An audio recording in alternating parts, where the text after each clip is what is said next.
Yeah. Call the meeting to order at 7:07 p.m. First on the agenda, any public comment?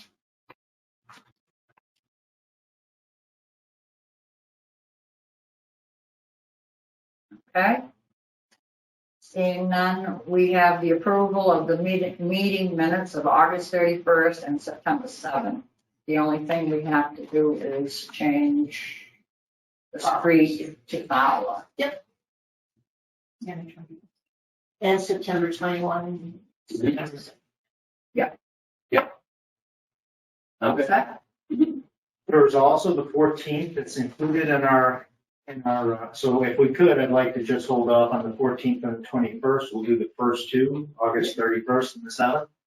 And we'll just review the other ones afterwards. Because I don't think in our agenda, it doesn't make mention of the 14th. It doesn't at all. No, it Right. doesn't. Yeah. Okay. Yeah, and then you can put off the 21st. Yeah, we're good.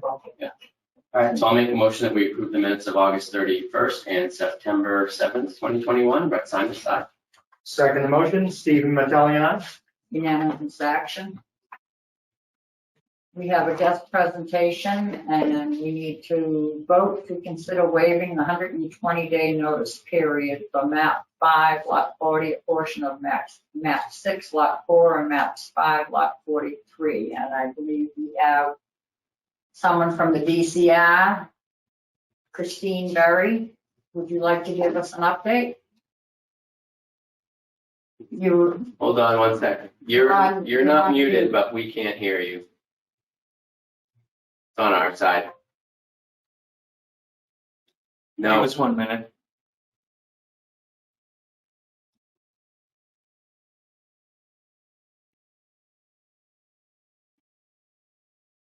Well, we can hear it. She Bradley.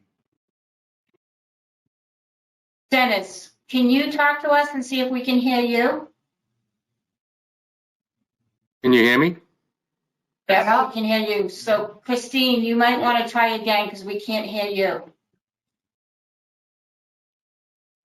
No. No. Christina, maybe easier because this, I'm sure you don't have a lot to present. If you want to just dial in, just using your telephone, there's a phone number you can just dial in.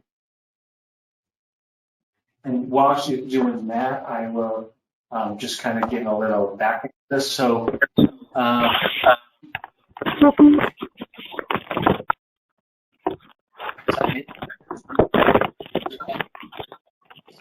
Okay.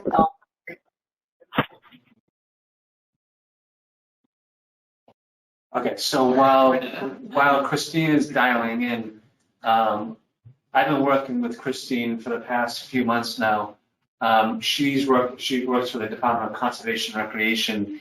You see these 4 parcels of land that have been laid out in the image here. The DCR is working with the property owners to acquire those parcels of land.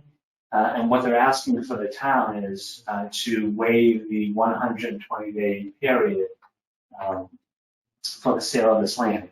So she certainly, when she gets on, she can speak directly to any questions that you may have. But that is the request before you this evening. I've given a draft motion to Steve to read if after the board has answered, has all their questions answered. Now, what's the chapter land that they're under, 61A, B, forest? I believe it's chapter 61, but I'm not certain. Christine would have to answer that. Yeah, call it 4. Hello. Hi. Hi. Thank you for problem solving with me.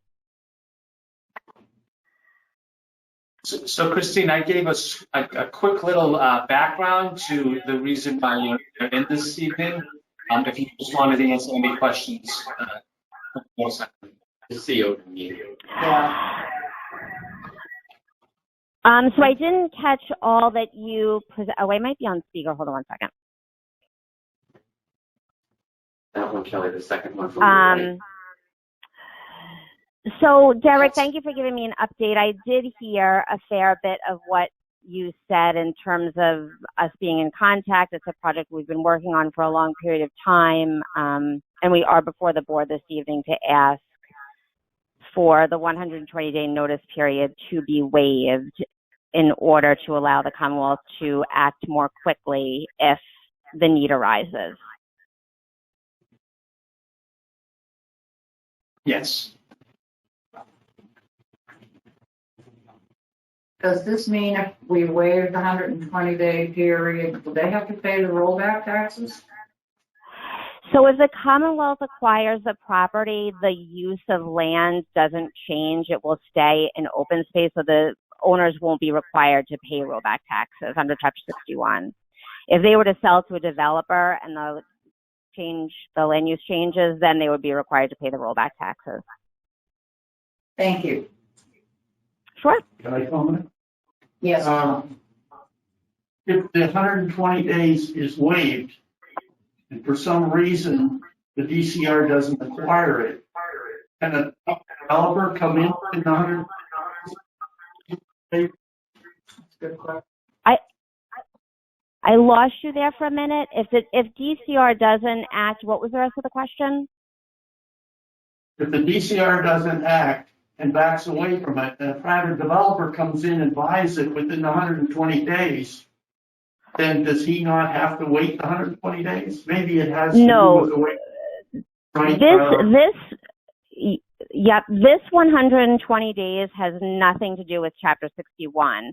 Every time the Commonwealth DCR acquires land, we're required to send notice to the town, the state representative, the state senator, and the regional planning agency. And there's a 120-day waiting period once that notice is sent. The town, the municipality in which the property resides, has the power to waive that 120-day notice for the Commonwealth. But this has absolutely nothing to do with Chapter 61. Like I said before, if there would be no rollback taxes under Chapter 61 if the Commonwealth acquires, because the use wouldn't change. But if for some reason the Commonwealth is not able to move forward on this, nothing would happen to the Chapter 61 status. And if a developer did come in to purchase it, they would still have to go through the entire Chapter 61 process with you. The town would have the right of first refusal, which you could choose to act on, assign, or not. So you're not losing any of the value that you have associated with that chapter land right now. Thank you. Any other, Steve? Yes, Christina, just one quick question. What is the approximate acreage of those 4 parcels? And 50. are we to presume that the property would just be absorbed into the state forest and basically be used in the same way that the state forest property is used? Correct. So it's about 50 acres. There are surveys on most of it, but not all of it, but I would roughly 50 acres. And yes, the property would be incorporated into Upton State Forest. It would be under Article 97 protection. There would really be no changes. If any of you have been on the property before, certainly the property that's right off of Southborough Road, there's already a trail network on that. That would just continue to stay the same. Some of the southern 2 parcels are quite wet. So again, there would be no change. It would be incorporated into the state forest. Christine, if you take the property, does that acreage then become part of the state-owned land and then the town gets reimbursed for the increase in acreage? So that would be state-owned land, and the town would include this acreage as part of your filings for pilot payments. So yes, you would include this acreage as part of your request for pilot payments. Thank you. Brett? All my questions have been answered. Thank you. Thank you. Can we entertain a motion? Well, Oh, you can. I would make a motion pursuant to Chapter 301 CMR 51.08, paragraph B, I, Stephen Matalian, make a motion to waive the 120-day notice period as required by said section as to a parcel of land of approximately 57 acres in the town of Upton, shown on Exhibit A attached hereto, in which the Department of Conservation and Recreation is considering acquiring an interest. Second. I second the motion. All those in favor? Aye. Aye. Unanimous action. Thank you, Christine. Thank you, everyone. Good night. Good night. Good night. Thank you. Next on the agenda, 4.2, we have Tom Blair from the Historic Society. Number 2. Is that down from 1 or up from 3? Right, Tom? I'll know better after this is over. The first thing I'd like to clarify is that I'm not here to advocate for the Historical Society. I'm here to advocate for the Upton Museum. The Historical Society has been operating the museum for 40 to 50 years after taking over some of the collection from the commission. And as such, the town has allowed the museum to exist in the Ristine Building, and the Historical Society conduct their business as well as maintaining the museum at that location. So given that the future of that location is up in question, that I met with the board of the Historical Society, and we did another assessment of some of the possibilities of where the museum could move. I presented a report, and we looked at 3 different locations. All of them would have various advantages over where we're at now. Right now, the museum and the collection is scattered over something like 7 rooms across 2 floors in the Ristine Building. So we looked at what would be the feasibility of moving to the first floor after the library vacates. We considered another suggestion that was made is that we move into the main hall in this building, in the town hall. And the third that we've heard mentioned is to move to the location of the current senior center. So I presented in a report that I turned in some pros and cons of each of these. And I didn't do it in any particular order, but during the meeting of our board, one of the biggest considerations was exposure and availability to the public. So that to us was a major factor that that came up in each case. The first floor of the Ristine Building would be an advantage. We'd be able to put more of our own facilities all in one area. There's going to be a ramp installed that would help access to the building. The air conditioning and environmental on that floor is better. And as I just said, it would keep the museum in the center of town.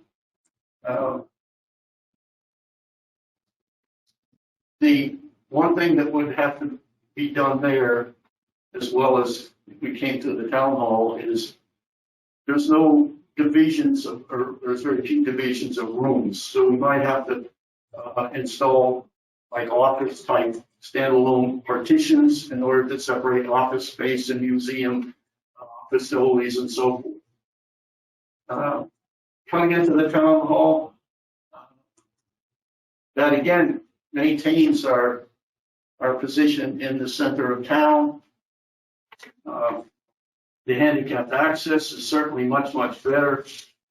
The space available is very large, but is, I think, even more the most difficult in terms of partitioning it into the various needs of the museum displays, the office space, and storage. That would be a big challenge doing that. But on the other hand, if that was the choice, I think it would probably hold up longer in time than any of the others might be. It would be more of a long-term situation.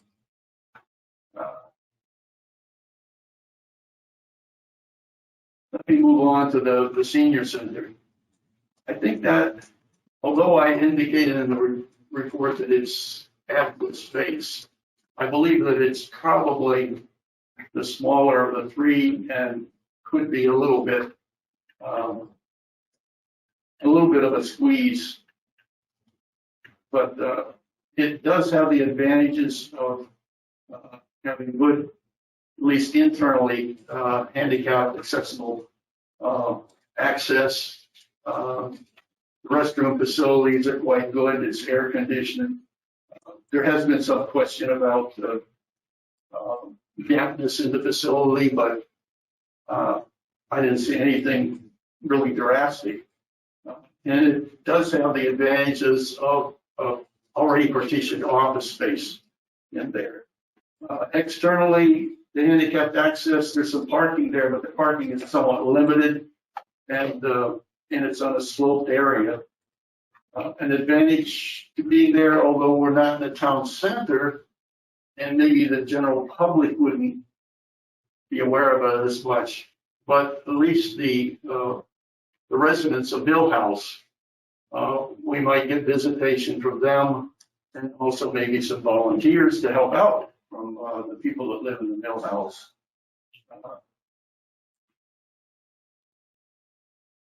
And as I mentioned here, that there was a municipal buildings like the Library Community Center and or the Historical Society Museum are linchpins for Upton Center.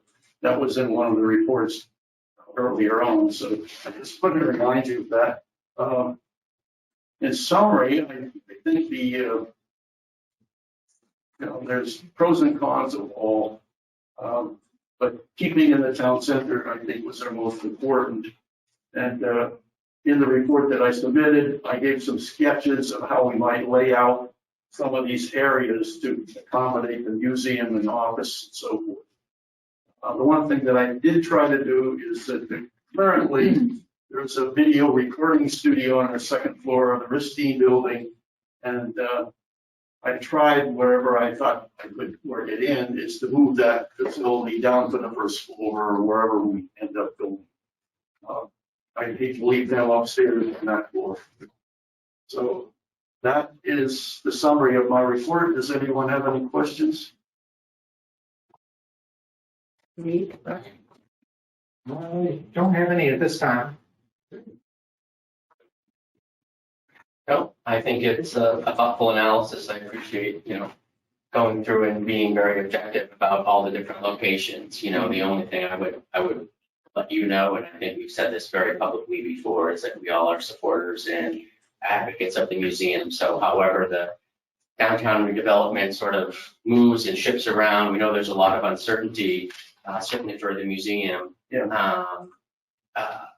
We're very committed to making sure that the museum is maintained and continues in as good a location as possible. I think of the ones you've outlined. Ideally, if we end up holding on to the Ristine building, I think that that's a perfect place for it, whether it's the first floor or the second floor with some access, whatever. If we keep that building, whatever we do, the building would have to become fully accessible. So whether it was the first floor or the second floor, but I think that from a location perspective, having it in the center of town is ideal and preferable to having it, someplace that's not in the center of town. And also a place that is sort of a permanent location. And I don't feel like trying to get it into this building is a good permanent location. But if it needs to be an interim location, obviously that's something to consider. But we're a little ways away from any changes. So that's the good thing, but it's great to have this kind of information to guide the decisions. Thank you. I'll reiterate what Brett said, and I want to thank you for the information. Yeah, myself as well. I spoke with you over the weekend, so, I kind of had a little bit of an advance notice. But in any event, it's always good to keep the board abreast of thoughts that you have and discussions that you're having with your committee. So, and as Brett had mentioned, keeping the museum in the center of town is really, I think, a priority for all three of us. So hopefully we can find a good long-term solution. If you have any time, come over, I'll give you a complete tour. I mean, the museum, you come in, you see one room, but I'll give you a tour of all the rooms, all the records, all the backup. Thank you for that, Tom. Yeah, thank you. The hours are posted somewhere, when the museum. Yes, how the hours posted? They're posted on our Facebook page, they're posted on our website, Okay. and they're posted on a sign in the lower hall of the library. There's a sign that we go through the stairway. It's a sign there. But basically, it's depending on how many people we can get the volunteers to come in. But right now, we're open Tuesday mornings, Wednesday mornings, and Thursday mornings. That's it. We used to be open one evening, but lost the person who's doing that. So Tuesday, Wednesday, and Thursday mornings for those folks listening online. Yeah. Very good. Thank you. Next on the agenda is 4.3, which is the fire department transition plan. Good evening.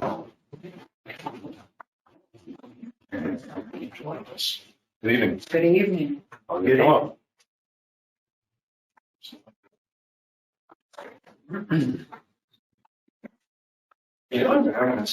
Well, yourself. Awesome. Very good. Nice to see you. Good.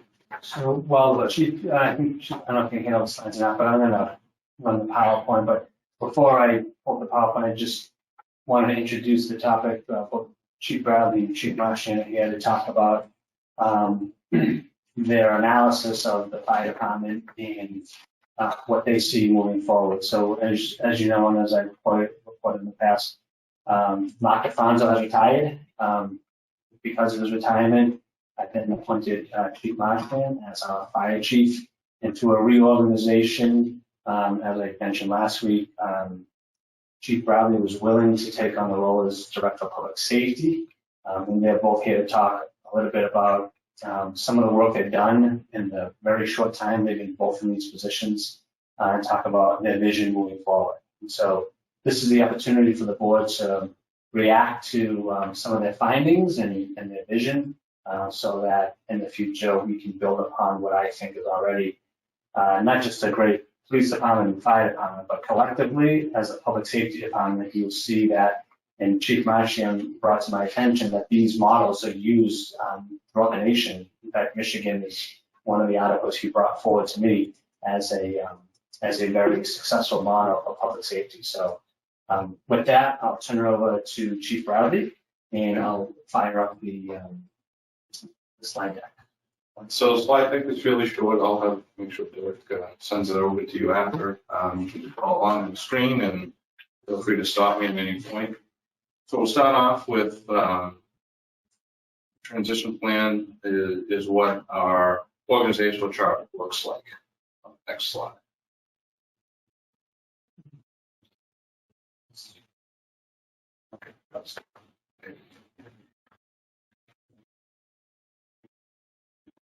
There we go. So as you can see now, Police Chief / Director of Public Safety, overseeing the police department, emergency management, and the fire department. Now we have an operational fire chief that has all the powers of the fire chief and handles the operational side of the fire department. My role in the fire department, includes overseeing the entire operation, but is really focused on the administrative side, policy, procedures, personnel management, budgets, so forth. And we'll talk a little bit more about that as we go on. So the next slide, we had an opportunity to meet with the department in early September, and then again with the command staff, which is the officers of the fire department, to get some input on the operation of the department and do a SWOT analysis to talk about strengths, weaknesses, opportunity, and threats for the department. And as you can see, this is the input that was provided by them. And I'll start at the upper left-hand corner. Was what they felt was the strengths of the department was that they have a committed and highly trained staff. Most of their equipment is up to date. Training resources and the combination model of career and college that they used. They felt that was really the strength of the department. Moving over to some of the weaknesses was the communication within the department. So the organizational communication, policy procedures, standing operating policies and procedures, emergency operation plans, the ambulance replacement plan, and then succession planning for future leadership in the department. So with this model, we talked about what are our opportunities moving forward.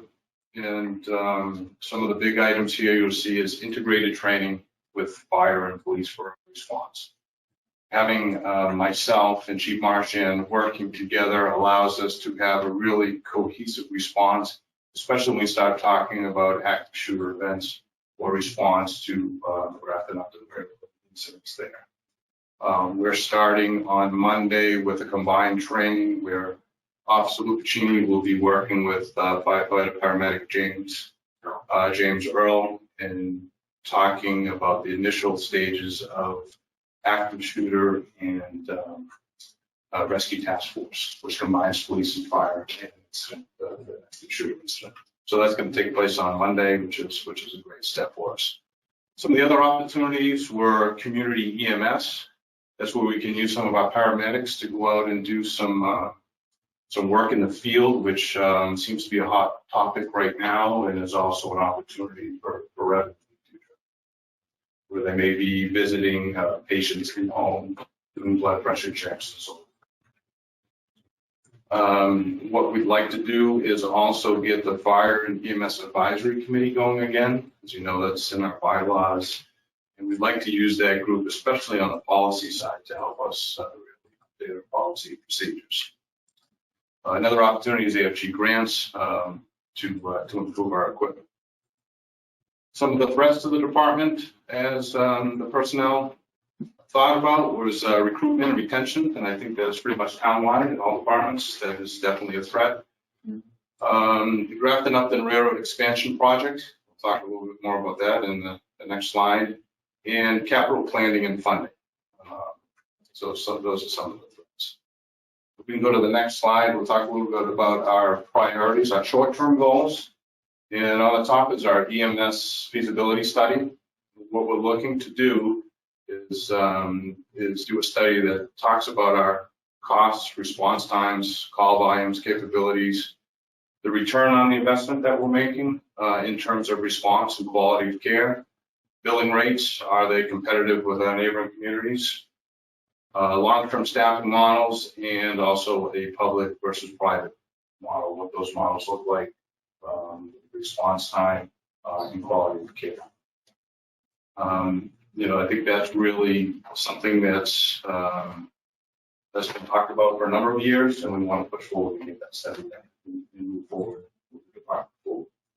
So I would certainly, like take any questions about that, or the board would like to provide some input into the feasibility study that we want to move forward.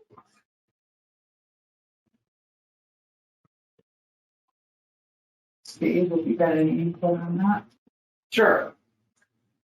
I think it's been something I've heard about for years, and, with respect to the first, or the second or third bullet points that you have up there really is, I think to do that study, you really have to kind of have an idea of what would the department look like if we were to give up the ambulance and privatize the ambulance. I think that's really the, $1 million question is what would you be left with staffing? And I think that's, most people probably don't understand that you would always have to have a certain amount of staff. So what does that delta look like to where we are now with staffing? And, what would it look like after the fact? And then, something that's come to light, and I think I spoke about it probably 3 or 4 years ago, is are there opportunities for the department to regionalize? We have a couple of small towns that, mirror us pretty good, both, in terms of population and maybe also in terms of geographics.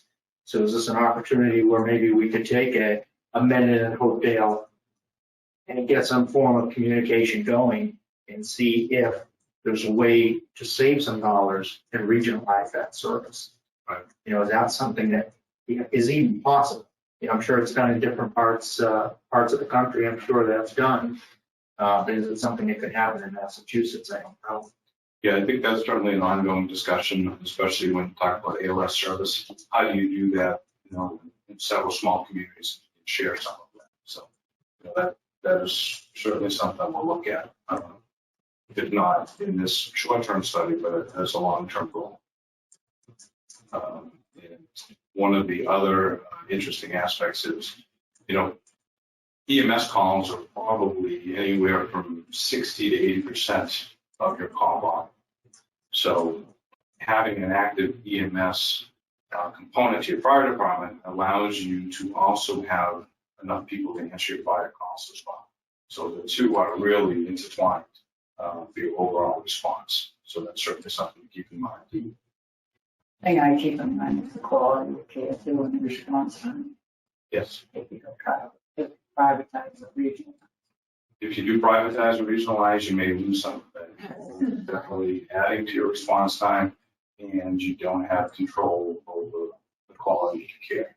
So that's something that we want to bring forward to the community, and let the community make some decisions about where we go and moving forward. Right, because it is a trade-off in that respect. People would need to really understand that, even as we're bringing those ideas forward. That's something people would have to understand. Because the EMS service is certainly, it's not revenue neutral. There's a cost to it. We do get revenue from billing, but it certainly doesn't cost to cover the overall service, as with most town services. So that would be looking at the billing rates to see if they're competitive. Right, that's something very short term that we're going to start looking at now, is where our billing is, what does it look like in our region, to make sure that we're capitalizing on. Do we use coastal? We are using coastal. Thank you both for being here, for the work you guys are doing to figure this all out.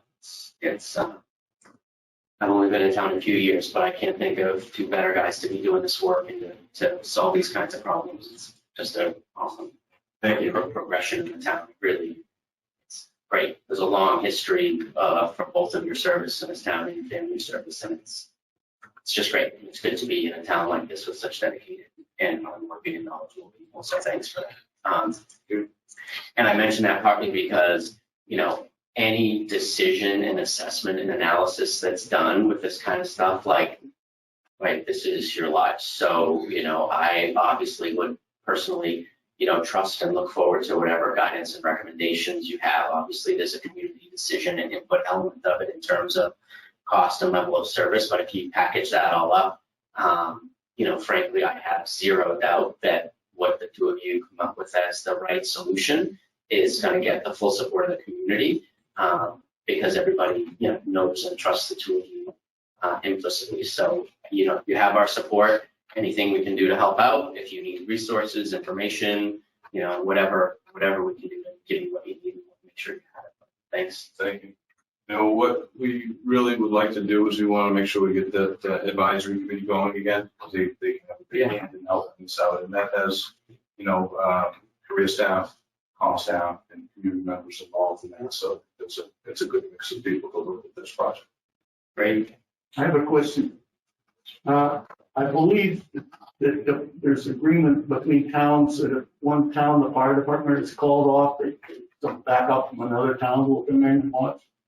It's the same type of support available for the EMS. Yes. They will come in and back you up. It is right here. Moving on to the next item, the Grafton-Upton Railroad Expansion Project. That is obviously taking a lot of our time and energy with that project. And what we're looking at is compliance with fire and building codes and also emergency response plans. Recently, our team has met with the State Fire Marshal's office to look at the state's response to their plan. And we're getting together to draft a list of action items that we expect to be addressed by the railroad. So that's ongoing. That's a hot topic for us. Next page. Some of the long-term goals, which were identified in our SWOT analysis, was the written directive system. What we're looking for is really a cohesive written directive system that includes emergency response plans, model policy and procedures, standing operating procedures and guidelines, employee rules and regulations, and also performance appraisal goals and objectives for all.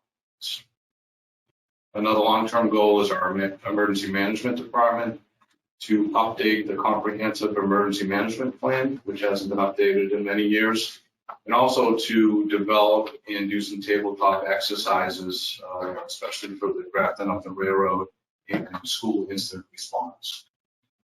Another important topic for our emergency management group is to engage with the Disability Commission on emergency response for vulnerable populations to make sure that we have a good database of the needs of the community in case we have some incidents. We take care of those people pretty quickly. So our emergency management is a combination. What we see it going forward is combination of talent from both police and fire. We have some talented individuals in both groups that can participate in emergency management. So we intend to use those talents going forward. So that is the nuts and bolts of where we are and where we're going. So, any questions, concerns, comments? A lot on the plate. A lot on our plate. Get used to that. It's exciting work, and we're happy to do it to move the community forward. Great presentation, very important. Thank you. I did have a couple quick questions. Question and concern. So I'll start with the question. During COVID, was my understanding that ambulance calls, as you had mentioned, probably 75% of the calls that fire and EMS takes care of, about 75% are ambulance calls. That had dropped off quite a bit during COVID. Does that seem to have rebounded to its pre-COVID levels, or would you say it's still lagging to, say, 2019, where we were in 2019? I would say that those numbers are coming back. I think they're probably coming back slowly. Thinking of some of the revenue numbers, I think revenue, we were probably in the 240 to 250 range pre-COVID. And I think our projections were probably closer to 200 during COVID. So there's a little bit of a fall off, but it's not dramatic. And I think that will continue to move back up. What's a big driving factor in communities with EMS is whether we have a nursing home or assisted living facility. Keep our fingers crossed we'll never have any, because that really puts a strain on your EMS systems. Hopkinton, Northbridge was surrounded by them. They run around doing a lot of the primary ambulances to those facilities. We do mutual aid when they get backed up, so we do go to the Northbridge more often now. But that is a big driving factor, which I'm glad Upton's still a better community inside. Although, one of the things to look at is we have a lot of 55 communities being built around the books, and that's going to drive up demand as well as we have more population. None of us in this room get in so that demands. I expect that demand to increase with the number of over 55s. And that's pretty great that it's not affecting the schools and the costs there, but there's a trade-off. Yeah. Hopefully everybody stays healthy. Right? Yeah. Right. But I think it's just focused on the schools all the time. Yeah. And then just concern, I guess, just to be the devil's advocate, so to say, and I'll direct this question to you, Chief Bradley. Yeah. Do you think with the challenges that you have in the police department, staffing, retirements, everything else that you deal with on that side, do you think that you have the time and energy to put forward to the fire department? I do. And one of the big reasons is because we've had some staff that really stepped up on the police department side. We're back at full staff and we're going through the process of promotions now. So I have 2 sergeants that were promoted last year, sergeant's exam coming up at the end of this year. So my expectation in 6 months is we'll be back up to a lieutenant and 3 sergeants, which gives us, the ability for the lieutenant to take some of those administrative duties and policy type duties, concentrate on those while we still have supervision out on the road, and allows me to do some other work. So. Right. Do you have any questions? No? Thank you. Thank you. Be seeing the 2 of you soon enough, I suppose, right? Yeah. December or January. It will be budget time. Done. Budget and everything else. Yep. Yeah. Well, if you have any questions, reach out to us. We're happy to answer. Thank you so much. Yeah, you could hang on 2 minutes, we're gonna move right into the warrant. Okay. The warrant is first on the agenda. Sure.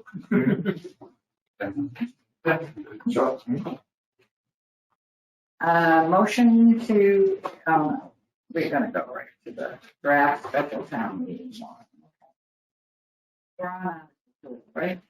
That's the first one this evening, yes. And that's to see if the town will vote to appropriate $11,100 to be used for the replacement of bulletproof vests, including all incidental expenses. So in the collective bargaining agreement, bulletproof vests, these are the ones that officers wear. Uniforms are replaced every 5 years. That's the shelf life of those garments because they're worn every day. Restoration. So we're up for renewal on those. And that's what the article is for.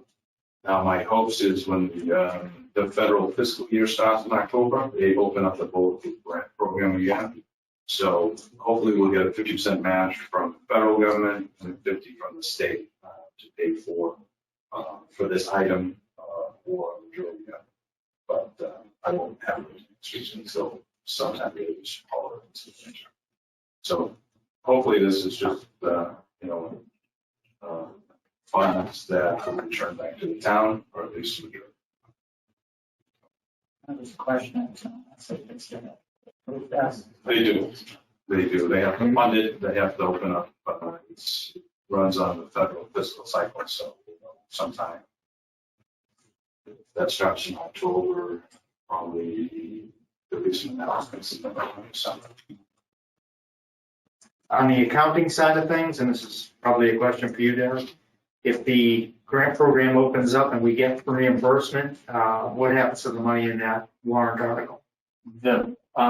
What we try to do at the end of every fiscal year is we go through all the articles, see which ones have already been closed. So in this case, if the vests were purchased with grant funds, during our annual process, we would just close that and then money would fall to the bottom line for free cash.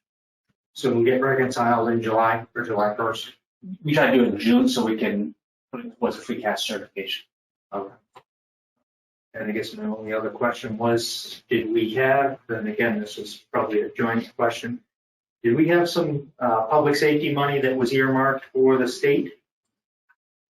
Yes. So this year for FY22, to the credit of Senator Moore and Rep. Meridian, they have been able to secure $50,000 of public safety dollars for the town of Upton.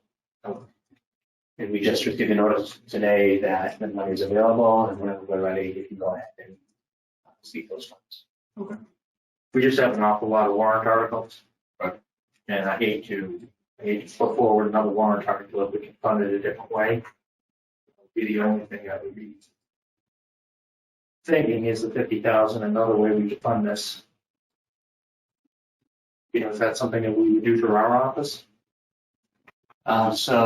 What we could do is that when we go ahead and seek reimbursement from the state for that $50,000 earmark, obviously this is $11,000, so this would be one of multiple items that we would request the state to fund through that earmark. Again, that would be, the decision for that would take place with the Board of Selectmen. If you were to withdraw this article, then that would be our next approach. If you kept it on, then that would allow us to use the $50,000 earmark for other purposes.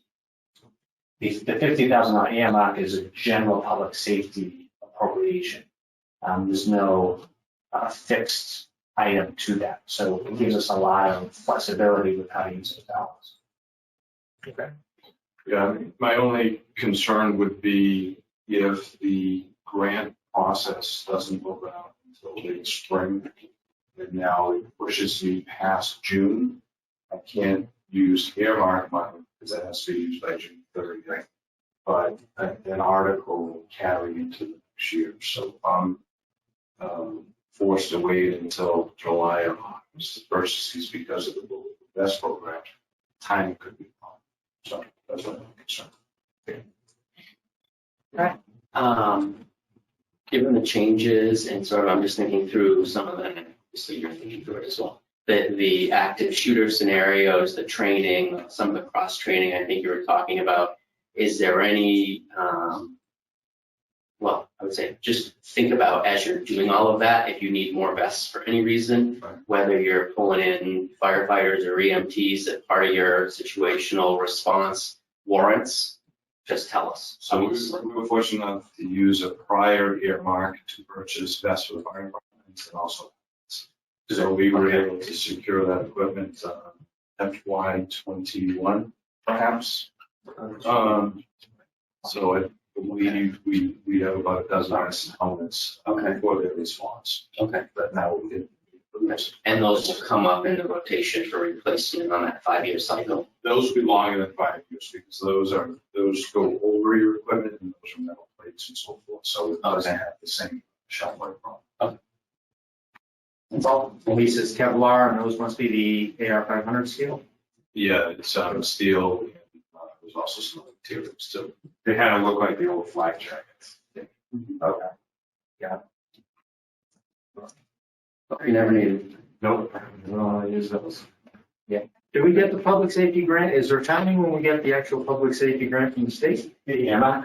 Honestly, it goes on the state cycle as far as when they approve their budget. So they approved their budget very timely this year, so which is why we're able to go ahead and seek those funds in the fall. In years past, I actually think it was the FY20, we weren't able to get that money to the spring because they've taken so long to approve their budget. So it should be in the fall, but it's not always in the fall. It depends on the state budget. If they have, I think, 19 cuts or other cuts, sometimes those earmarks never make it to us. Very good. That's good. Okay, thank you. Great, thank you. Thank you. Thank you. Thank you. Have a good evening, gentlemen. Thank you. Thanks.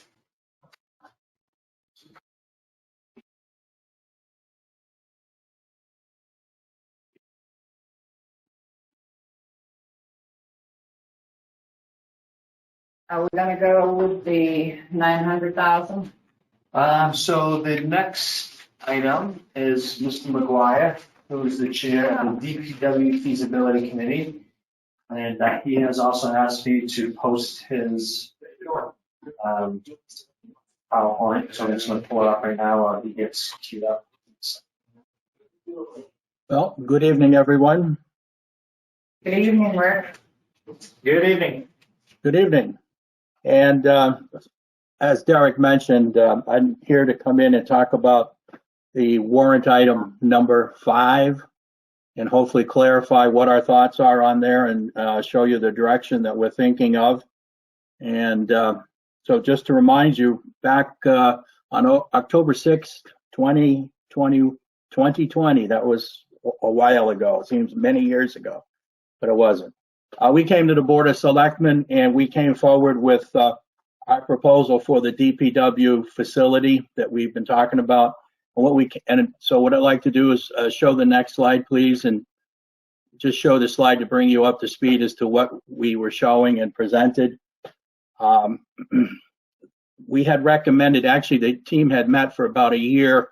We looked at 3 different architectures and site proposals, and we settled upon what we were calling then Architecture 3, which was a linear building layout with expansion capability so that we could grow. And we've settled on a two-phased approach to meet the town's financial needs. So what we're doing today is focusing on the phase one of that DPW renovation facility. It's renovating an existing building and then also doing some new construction. If you take a look at the picture, turns out it looks like it's going to be a kind of an eye test for everyone. But that's the linear modular building, and the part in yellow is what we're referring to as the phase one design and activities. And on the right, that salmon colored section is what we have defined as phase two. And in our planning that we've gone through, phase two was slated for starting 2 years after the first piece, phase one. But that is really based on the financial situation and needs of the town. That could be in 2 years, that could be in 4 or 5. We brought the numbers forward so people would understand what we're doing. But if you take a look at what's in the yellow, if you look to the far left, that is the existing building structure. And the big block there, which is vehicle storage, if you look there, about 40% of that building is the existing building, and the wash bay and workshop is new construction, and so that's what we're looking at. But what we did, we put together a value engineering team to look at what was the key functions of that organization and what activities did they have to perform. It really came down to they had administrative activities for the administration. They had employee areas and support needed, workshops, vehicle maintenance. They needed wash bays and vehicle storage. And so what this plan does with phase one, we address the administrative and employee support areas, workshops. And so what happens is we have functional areas now for the work to take place, designated space for equipment, storage, spare parts, overhead shelving, such that it makes it easier and more effective for Dennis to manage this operation. The other thing came out of that value engineering thing is we looked at what are the top priorities and goals for phase one and the entire project. One was the employee safety and safety of the citizens that come onto the site. We wanted to make certain we met the regulatory compliance having to do with water, EPA, OSHA, accessibility, and we wanted to end up in the end having effectiveness for Dennis. So we're able to do this, bring all that together in phase one in one building. So what we're going to do is renovate the existing building of 9,000 square feet, add new construction of 11,000 square feet, and ultimately deliver for phase one a 20,000 square foot building with roughly 8,500 square feet of vehicle and equipment storage. Now, here's the thing with that statement. Today, the wash bay, there is none. So they have to wash those trucks after they come in from a snowstorm. It's outside. They're in the ice. Now I've watched also as vehicles come in for repair. One time I saw the fire chief's vehicle in there, and the mechanic is working out in the snow, those ice on the ground. Those activities and those functions will come inside, and in that way, the work ultimately will be done quicker. Next slide. Just to go over the feasibility and design costs for this project that we're talking about. We have a stage one schematic design and independent cost estimate for phase one of the DP building, including the OPM or project manager. The cost for all that activity is $235,000 for what is the stage one schematic design. We'll also show that there's a milestone number saying that at that point in time, we will be 25% complete with the design effort, and you'll see that in some of the other documents. The other part is stage two and stage three design for phase one is estimated to cost $675,000. The complete design consisting of stage one, two, and three is estimated to cost $910,000. in September 2021 dollars. That's roughly last week. The total design effort delivers construction drawings and an independent financial cost summary. And at that point, the project can be handed over to a construction team and start the building. Next slide. One of the questions that comes up as you get into the detail of the facility and what's going on, one of the things you see is, well, one of the questions that comes up is, well, why now? And so what we did is we took a look at the costs that are involved in this project. Don't forget, this project started 4 or 5 years ago at least. But in 2018, we had looked at Upton's cost of being $297 a square foot. And then as you see, the escalation charges go up because the increased cost of construction, materials, labor. It went up to $392 a square foot. If you look at, and I don't know if you can discern this, the kind of bluish green curve going up, that's the cost that was estimated to build a building from as a fresh start, all new. So in the time frame back in 2019, the cost was $416 per square foot. Our cost was estimated to be 297 square feet. Why? That was because we were using 9,000 feet of an existing building. We're retrofitting it. If you take a look at the rest of the chart, well, what's happening? One of the things that we've seen is you can see there's a dip right underneath the arrow where we drop down to, I think it's $376 per square foot. In September, well, actually, it was back in September of last year when we were planning this, work had pretty much dried up in the engineering construction business. So the cost had dropped. And so that aggregate industry cost dropped from $416 to $376. Well, in March, April of this year, due to shortages in the supply chain and building materials, the costs skyrocketed up here to pandemic spike. And so what happens is, what we're looking at is we put together this plan, sort of a sensitivity chart that says, what do we expect going forward? The Federal Reserve, the industry, architectural engineering industry, feels that all this problems with material supply chain will settle out sometime spring of 2022. And so if you look at where the arrows go, kind of the green, we're looking at an annualized price increase of 5%. And the Sienna one in the middle, that one is saying there might be a 5% increase, but also you may be looking at post-pandemic some inflation. But if you look where we are, because we're using an existing building, our line, the red arrow, is going up and our costs are less than it would be for a firm to go out and build a brand new building. So, and I guess really what this highlights is the costs have been escalating due to inflation, labor costs, material costs, and it kind of answers the question that people have, well, why is the building cost so much? Well, it's because each year you have an escalation in cost. Next slide.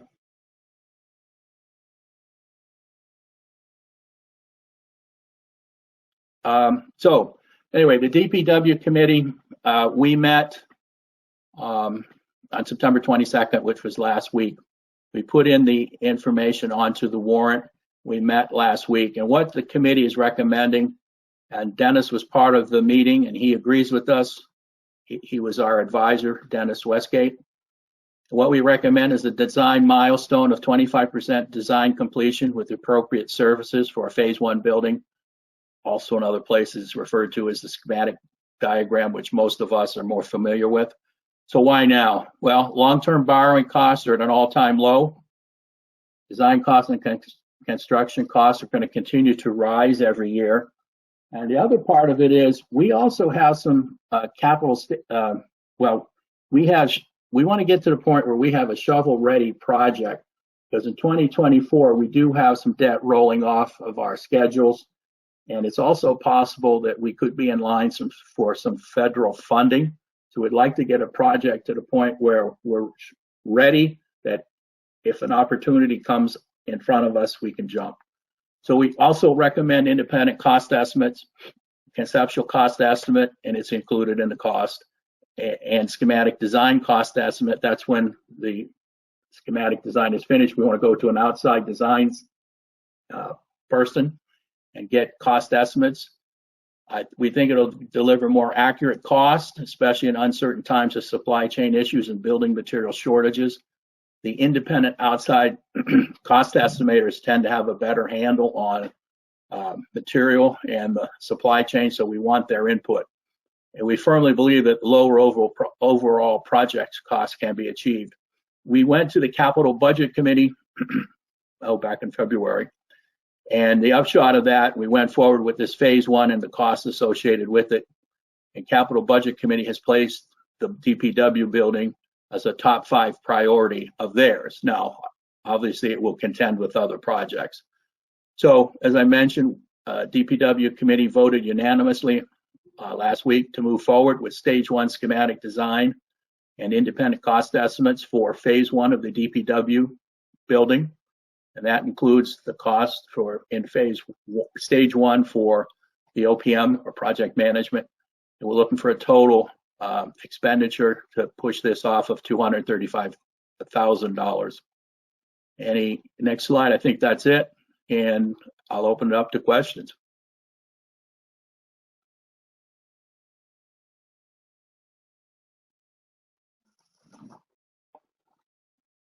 I guess comment and question. I would start by saying, very good presentation. Thank you for your time, and to the rest of the committee as well. There's a lot of hard work that went into that, and obviously a lot of time has been put forward. But from where I'm sitting and looking over this warrant, we just have far too much capital, far too many dollars requested on this particular warrant. That's problem number 1. Problem number 2 is we just passed a $12 million construction project, not counting, and of course, an additional $525,000, I think it is, for rebuilding the playground. And we don't even know if we're going to be able to, get a successful bidder and get that project started. So I feel like before we get another project, juggling another project or trying to get that conversation going with the public. One of the things I heard over Heritage Day, I spent some time down on the Common, and one of the things I heard was, well, what's going on? We hear about a building, we hear about downtown revitalization, but we see nothing. So I don't want to spend another $250,000, let alone $900,000 on engineering costs when, again, we've got to really get some things finished. We've got to get some projects delivered. We've got to get a trophy in the case where we can, I feel, establish a little bit of more trust with the public than what we have right now. I hear your concern on that. I understand that. When we were looking at what we're requiring for this phase, stage 1, milestone of 25% design completion, we feel the cost estimates in this would be ready around March 30th of 2022. And that's assuming an approval. So what we're talking about is $232,000 to finish the schematic design, which will give us some accurate costs. It'll create the concept and get the initial site work done, soil samples, regulatory concerns addressed, get to our planning committee, make certain we're compliant, and end up with some drawings that can then be sent out and shared either with the existing Weston and Sampson, who is doing the work so far, or another construction company, engineering construction company. It's $256,000. I do have a proposal, which is really subject to discussions with our finance committee, ultimately their consideration. But I would just suggest, and this is just some thoughts, so we do have a capital stabilization budget. We have roughly $204,000 in that budget, capital stabilization, capital improvement budget. And we could use 200K out of there. We could also use 35K on free cash. And that puts us in a position next May that if we have any clarity on federal funds coming out or grants available, we'd be in a position to move forward. Now, obviously, we're also suggesting for the town meeting that it would be subject to, if we went forward this November, come back in May saying, here's what your stage 2 would cost, here's what stage 3 would cost. And it's a go, no-go decision. If the citizens don't want to do it, then that could be decided at that point. But I hear you, there's a lot of projects out there. You know, and I left a few out. You know, we're still trying to get a ramp constructed on the Racine building. We may have some additional dollars that we have to spend on the Racine building, you know, in order to keep it open for the next year. We don't know the answer to that yet. Again, I just feel like there's just too many projects, nothing complete, but just too many ideas floating around without really a delivered service or a delivered project to the residents. Well, I thought it was important to come forward, show you what the committee has done, the costs we're looking at, and obviously it comes down to the committee, what the Board of Selectmen decide, or, you know, decide if there's other projects, that's fine. I wanted to bring it up so it has some visibility and we could have the discussion.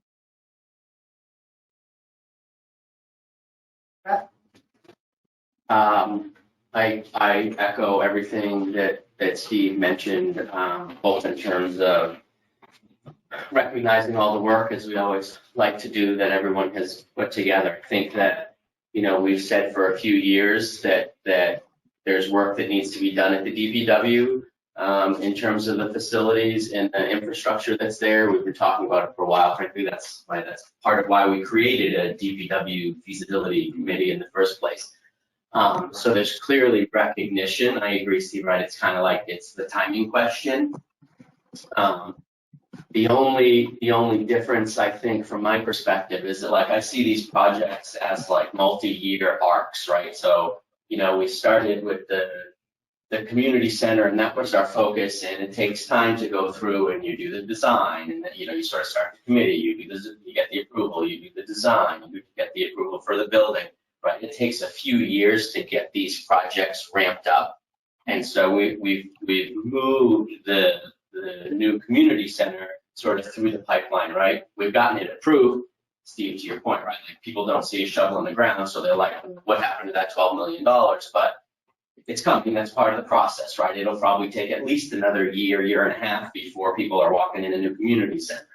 And I think that the DPW project is very, at least in my mind, it's recognized as sort of the next big project that the town needs to do. You know, it's not the police station, it's not the fire station. Those buildings are relatively new. We've got the library taken care of, the town hall's in great shape. So I think there's an acknowledgement that this is the right next big project. Again, it's a question of timing. When I saw the 900,000, I was like, kind of a hard no, that's way too much money to go and as people spend. 235 feels a lot more reasonable to me, given some of the money that we have, you know, sort of in the pipeline. Again, timing in terms of the economy is tough, but, you know, given that it's an initial design, it's an initial phase, the DPW feasibility committee is recommending that. You know, they're closest to this, you know, more so than any of us. So, you know, I'm more amenable to thinking the 235 is okay, and an okay thing to at least ask people about, right? If people throw their hands down and say, you guys are totally bonkers, then we've given them the choice. If they understand long-term strategic planning and understand that this is an investment that needs to be made sometime in the next 5 years, and this is the first step of a multi-year process, then maybe they'll say, okay, but okay, let them try it. And I think Rick brought up a good point, is we have a capital stabilization fund, and you, Steve, have always said we use it. So Rick has brought up the point that we could take 200,000 out of that stabilization fund and not out of free cash and use it for purposes of which it was intended. I think this would be something Good that, idea.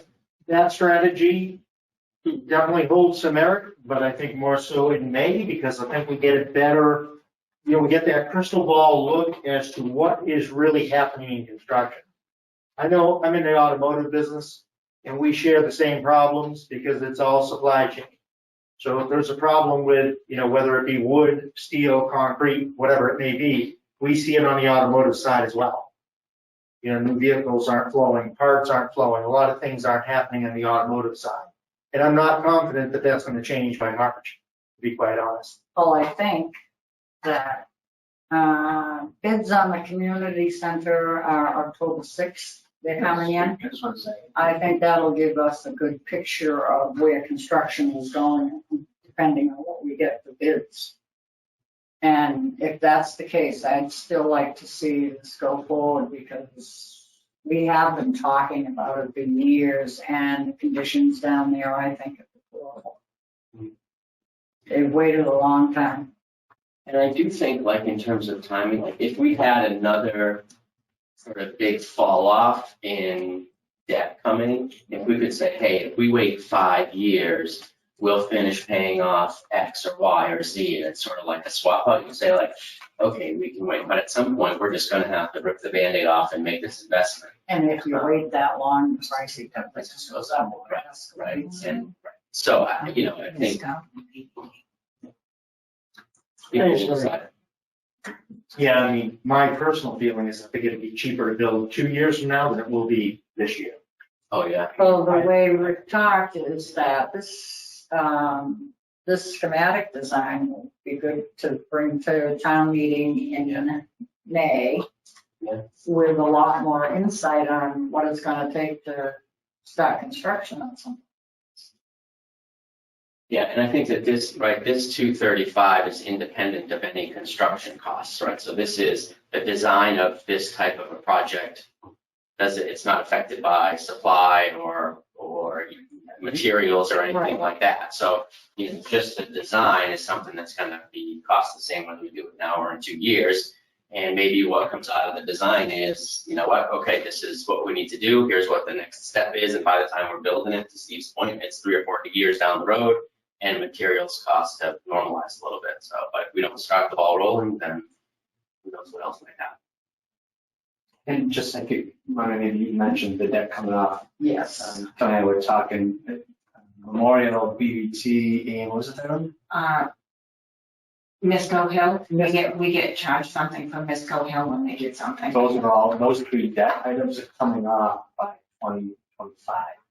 So by 2025, we're only going to have community center as And third one is excluded. And third one. as excluded debt. But what are those amounts? Because my recollection is the same. 33 cents on the tax rate. So it wasn't as big, it wasn't a huge amount. We can translate what that equates to as an annual payment, but it's 33 cents. We were planning on looking at that today. So It's something. right. Yeah. If I could, I think one of the mistakes that we made, if we were to do the community center all over again, we really should have been voting on the community center in 2020, not 2021, because in 2020 is when I think it was $450,000 of debt that came off because of the fire station. And so that would have been the perfect timing of replacing new debt from the old debt.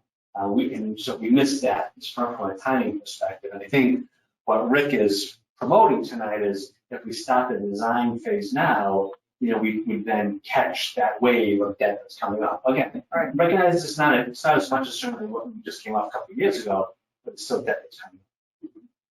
And if we continue to do it in phases, you have with declining debt on the community center, if you do your phase 1 and debt declines, it's the interest that declines drastically after maybe the first 3 to 4 years.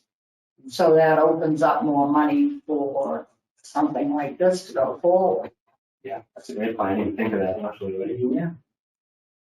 I think we had looked at that scenario, and was it at maybe year 5, the interest payment drops about $100,000. Oh, more than that. At year 5, you think? No, I'd say 3 or 4. You're 3 or 4. Okay? Like I say, I think it's about timing. I just don't think it's the right timing myself. Dennis, did you want to say anything or? He's right there in the middle. Where Thank is you. he with the? Oh, where is it with the black? Oh, yeah. Video game, you want to pause that? No, it's the way I have the lighting. I don't know. I probably should have put lights on behind me. I'm sorry. Yeah, I do actually have a couple of things to. I fully understand everything that's been said this evening, and I am definitely in agreement with everything that's been said this evening. That might surprise you, but it's true. Timing is everything, especially when you go into town meeting. First and foremost, I want to thank Rick and the entire committee for doing a tremendous job. And when I got here 4 years ago, this had been talked about already since 2012, I think, and Kelly can verify that. That's when it first started being considered. And at that time, we were looking at a $4 to $6 million DPW facility. When I came along, we had a presentation from Weston and Sampson, and I think it was around $12 or $13 million that was proposed in that presentation, and we were all in sticker shock. The committee was formed by the board, and they worked their butt off for the last 2 years, completely dissecting all of the plans and all of the work that had been done prior and putting it all back together so it made more sense. They found ways to cut corners. They found ways to save money. They found ways to make more with less, utilizing the building in a different manner than what was originally considered, actually saved considerable amount of money. The problem is during that time, the economy continued to get more expensive. And I think right now we're probably at peak. If not peak, we're right around the corner from it. And that $14 or $15 million building with the last projections, Rick, you can correct me if I'm wrong, but I think Jeff was talking about with today's construction costs, we're up closer to $18 million for the entire concept if it would have come to fruition. So, and I agree with Steve on this. I definitely think that the cost is actually going to come down a little. I think we're going to see some of this inflation relax over the next year to 2 years. But what we also need to consider is what Rick and the committee is proposing is not shovel in the ground. We're not talking about construction right now. We're not talking about a $15 million or an $18 million building. We're talking about schematic design for 25% of phase 1 only. So this brings you to the next step of getting ready to go to the step after that, which still isn't construction. Because I think the committee recognizes the fact that the timing is everything, and they're trying to make this as palatable to the town finances as possible. But I do agree that there's an awful lot on this town warrant, and it's important in my experiences. Articles like this are controversial no matter how much work is done. You always want to go to town meeting to the taxpayers when you're going to ask for tall orders such as this. You want everybody on the same page. I would, from myself, I wanted to see the Board of Selectmen in agreement with the Finance Committee, the Town Manager, the Finance Director, and the Capital Improvement Program, and everybody given the nod so that the taxpayers feel that the information presented to them at that meeting is the best it's going to get. It is absolutely, as much as it is a tough decision, it is the right decision. And I don't see a difference with putting it off till May to bring it up for consideration again. I think that the committee did a tough thing by putting it forward for this round of consideration. And I know I was at the meeting, and I know one of their concerns was timing.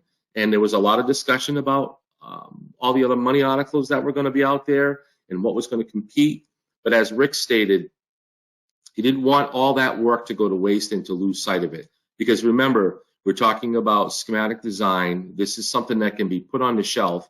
And if something really major happens in the town and we don't do anything major for capital for 3 years, that design on the shelf is still good when you take it off. It hasn't changed. It hasn't depreciated. The costs of doing business may have fluctuated. The cost of construction may be higher or lower. but that schematic design is still the schematic design. It doesn't change and it doesn't age. That's just for your consideration. So I've said my piece. Thank you. Thank you, Dennis. Any other comments or questions? No. Okay, we can move on to Article 10. 15,000 for creating a database for retention purposes, including all expenses and incidental and related. So that's yours, right? That's me. That's you. That's me. So in this case, I'll put my town clerk hat on. So what's happening is, we actually requested this, I'm just gonna say, I actually requested this at the May town meeting and it got put off until this town meeting. I'm just gonna say that up front. I had a company come in called King Information System. And I don't know if you've ever actually seen the high density one that we have in the town hall. Have you seen that? Okay. Lots of shelving, lots of boxes. When we moved here 7 years ago, most of the departments were very well of condensing their records and storing what needed to be stored in that room. 7 years have gone by. I'm sure not everyone cleans their closets. I'm going to believe it a little bit to that. Well, you might. However, I will also say we also had a department in town that wasn't necessarily very good at going through their records even before we moved to the town hall. And that department head is no longer with us, and there's a lot of work that needs to be done because out of the 5 shelvings, that department has like two of them, almost 2.5 of them. So anyways, King Information System came in, they did an audit of that room. They feel like they can help us go through and develop a retention database because the state requires us to keep these records on for a certain length of time. And that being said, it's a database that we know we can get rid of this box on a certain date and another box goes in. And we have a better record of what's happening. I know I'm not explaining this well, and I apologize up front, but it's a really good program. I think it's a good investment for us to make so we have this retention database and we can keep our records safe and secure and know what we have and what we don't have. And as the public records officer, is that my title? Records access. Thank you. I need to know what we have. Records retention. Yeah, I'm not, that being said, if there's a public records request, it'd be really good to look at a database and say, yes, we have it, no, we don't have it. So I'm asking for the board's support to move forward with this project. At least let me explain it better at town meetings. We don't go with that. Just saying, we use King Information Center.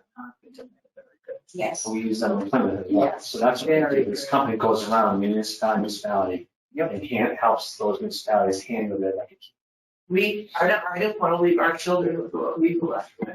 We moved into this building. We had to wear gloves and papers in them.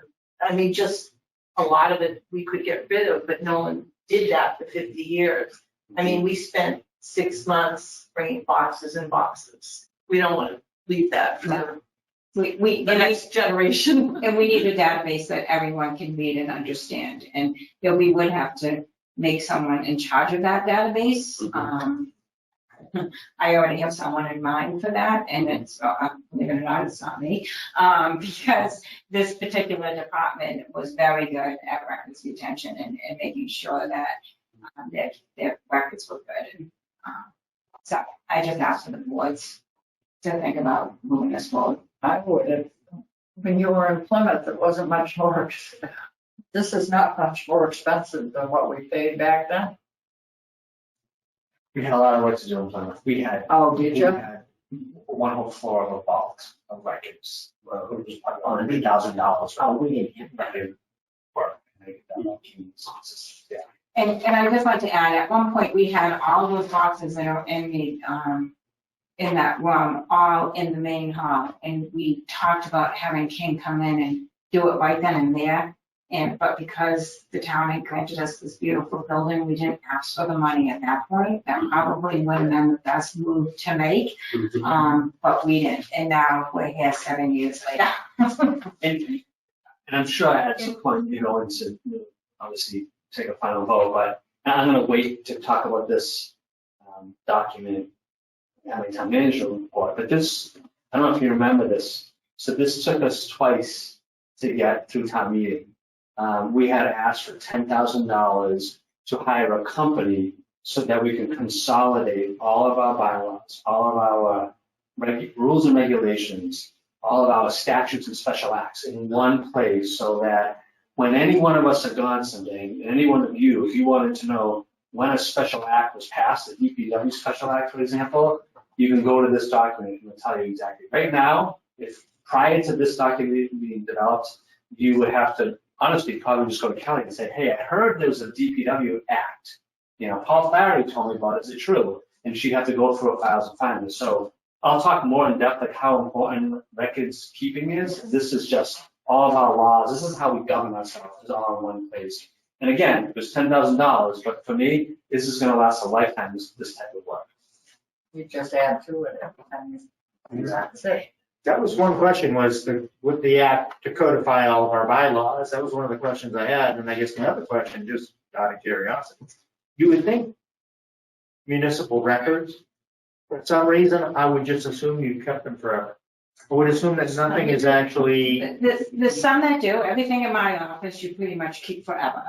But but there are other records that you don't have to keep forever. There's a term, you know, it has It's a permanent. 3-year term or 7-year term or something like that, but then there are permanent. And those are the ones you have to. Like deeds and parcel maps and all that kind of stuff. Licenses. Birth and death That's right. Tax title, properties, foreclosures. Yeah. But again, we all know what we need to keep to a certain degree, but you know, we're focused on so many of our day-to-day issues. This project never gets little attention, and now we have a room that, I'm not saying it's overflowing because it's not, but we can make it much more efficient and know what's in there and what's not in there.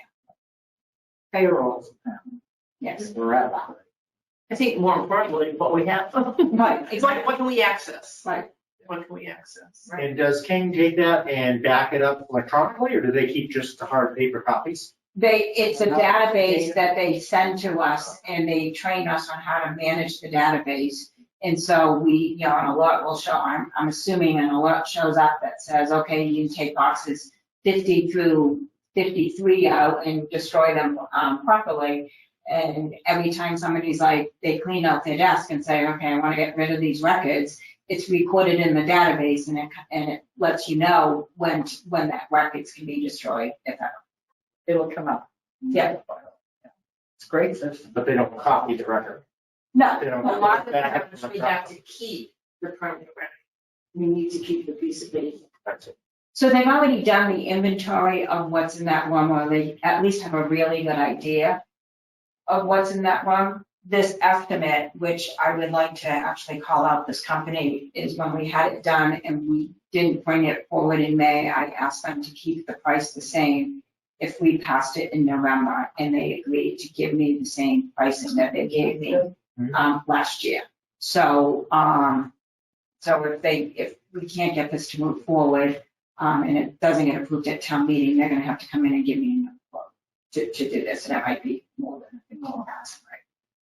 So there's no like scanning of documents, this is more just. This is just more capturing what documents yeah, you have in what boxes, it's sort of like an inventory management system. Right. And they're talking like some of those boxes are not, as much as we tried to get the best boxes to fit in that room, like they loved the room. They thought that was the best thing that they had seen many towns had done. Yeah. But they know that there were better boxes to get even more efficiency out of that room. Good. Thank you. Things you never think of, right? You learn a little bit about. I know, I'm like. Yeah. I apologize, I didn't explain it very well at the beginning. We got it on. I got it. Article 11 is for $8,000 for the purchase of a model BS200 scanner, optical scan, vote tabulation system, and other election materials for the use of town elections. So if you haven't heard, the 2020 federal census for the town of Upton came in at exactly 8,000 people. Oh, wow. Right on the number. Right on the number. Not 8,001, not 7,999, exactly 8,000. State law states that you cannot have more than 4,000 people in a precinct. Do that. You're kidding. Two precincts. So believe it or not, the state did find a roadmap through the town to divide it by 4,000 people each. But those boundaries would be crazy to try and let somebody know if they're in precinct 1 or precinct 2.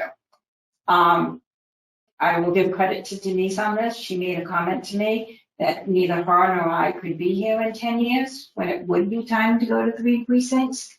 So I asked the state to divide us into 3 precincts. So thus we will need a new voting machine for that 3rd precinct. I'll also need to mail everyone and let them know what precinct they're in, 1, 2, or 3. And extra materials that we will need to have the 3rd precinct. That being said, we'll still have 1 polling location for now. At Nipmuc High School, I can put 3 precincts right into that gymnasium. It just means that instead of everyone in precinct 2 showing up at the same time and there's 10 people online, it will be more divided. So we're still servicing the same number of voters, 5,200 voters in the town.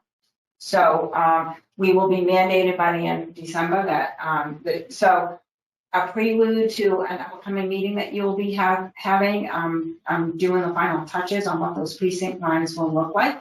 And the state will supply me with a map, and it's a load of the Board of Selectmen. It's actually on your agenda, but I'm going to ask you to pass over because I haven't gotten final documentation from the state.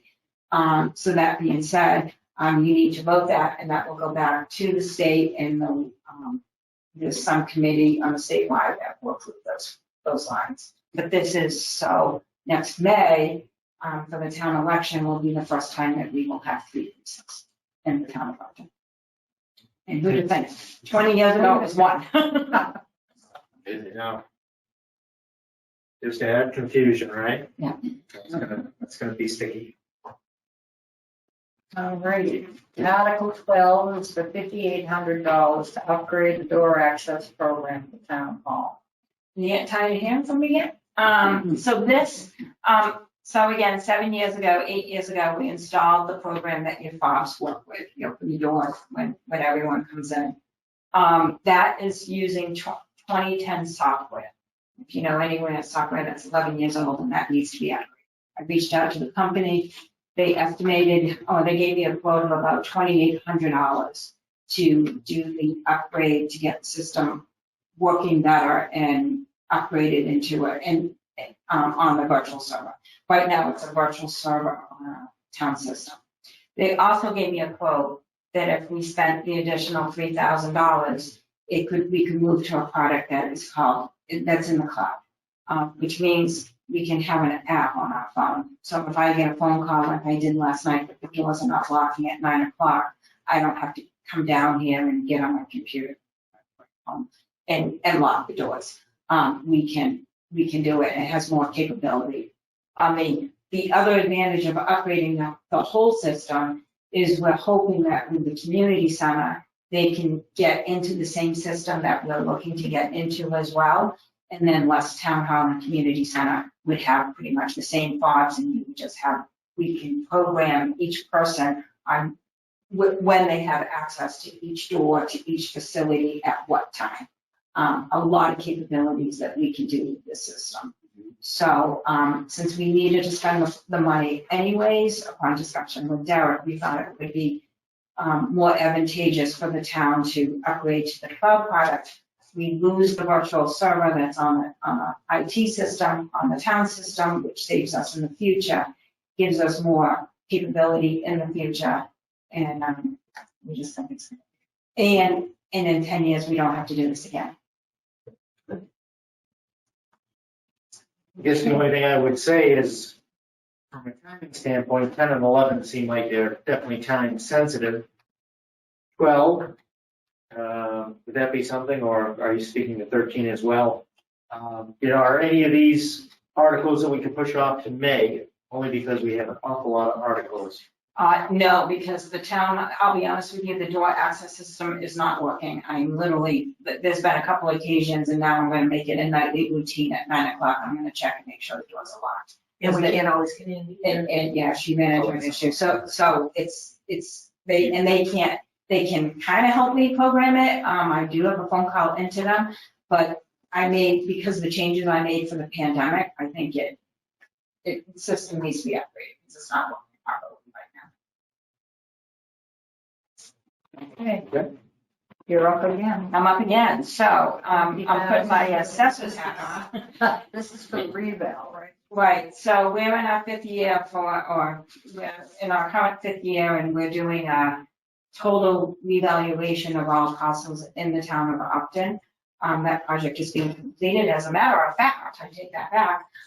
We got approval from the state on our land, on our parcels. The preliminary. So now we're in the disclosure period right now. And that has to be done according to state law every 5 years. So we contract with a company to do that, and my counterpart assessor in the corner behind you, I'm not even sure he's aware of this, that we did not receive any bids. None? None. Not even the current one? No. Oh, are you kidding? Yeah.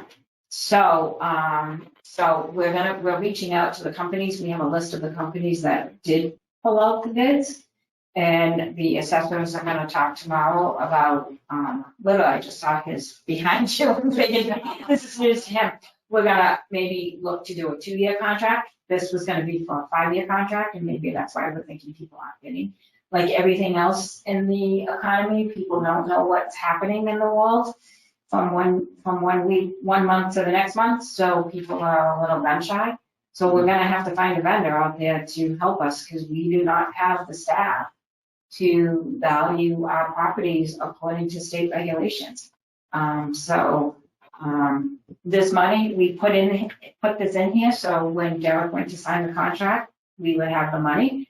But now we're not even sure. I thought 50,000 was really high, and I still think it's really high, but we do need this place marker in there. We're gonna rebid it next week, do a quick turnaround and reach out to those companies and ask them to bid, so that we would have a better number at town meeting and we could lower it in the motion. I thought we were budgeting each year for this revaluation. Weren't we budgeting 10,000 a year or 11,000 a year? We were, but this would be for the initial year, so that we would have, the procurement officer is not allowed to sign a contract unless we know that we have funding for it. So we didn't know what we would have for next year, because we didn't put anything away in May of last year. Oh, so that we did not appropriate the 11,000 last year? No, we did not, because we had enough money. We had accumulated enough money with everything that we had saved and what we had in our budget that we did not need to do a warrant article for $11,000. So this would be the initial, year of the contract. Okay. Some additional money that will go to the other monies that's already in there? The money, because this is the final year of the contract, so we'll be using all that money up this year. We'll be paying that money up. Okay, Article 14, right? Yes, we talked about that, about the senior tax relief, yeah. Say, and then Article 15 is the act to, The act to amend the DPW special legislation. Yeah.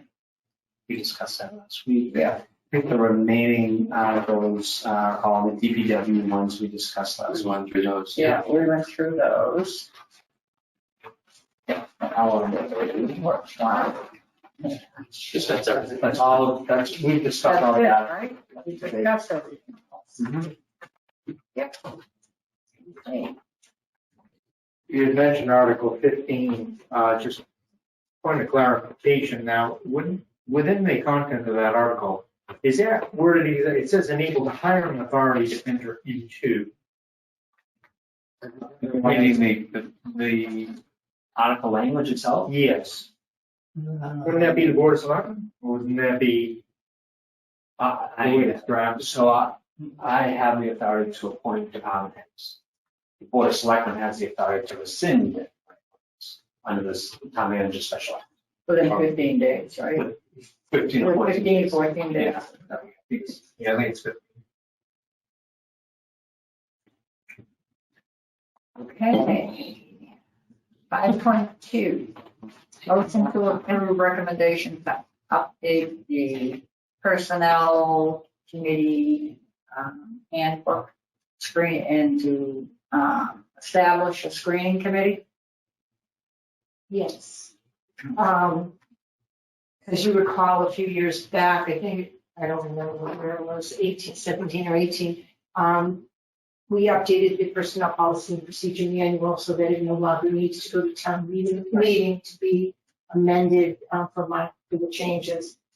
So I have met with the personnel board who have accepted this amendment. And it came forward because the Recreation Commission and the library trustees had expressed an interest in increasing their attendance in the department heads recruitment. As you're probably aware, we did have a screening committee for the town manager, for the fire chief, but this would put it into the personnel policy and procedure manual to have a screening committee for exempt or department heads, just for another recruitment tool if they so desire.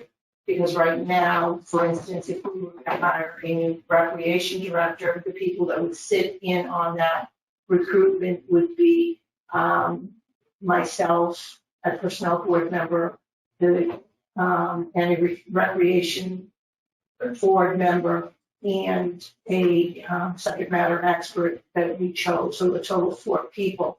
But the Recreation Commission had expressed, like the library trustees had expressed, they want more input into that. So we could do that by creating a screening committee, and that way then let's say the 3 final candidates would go before the full board of Recreation Commission, and they could make the selection from the 3 candidates that the screening committee is recommending to move forward.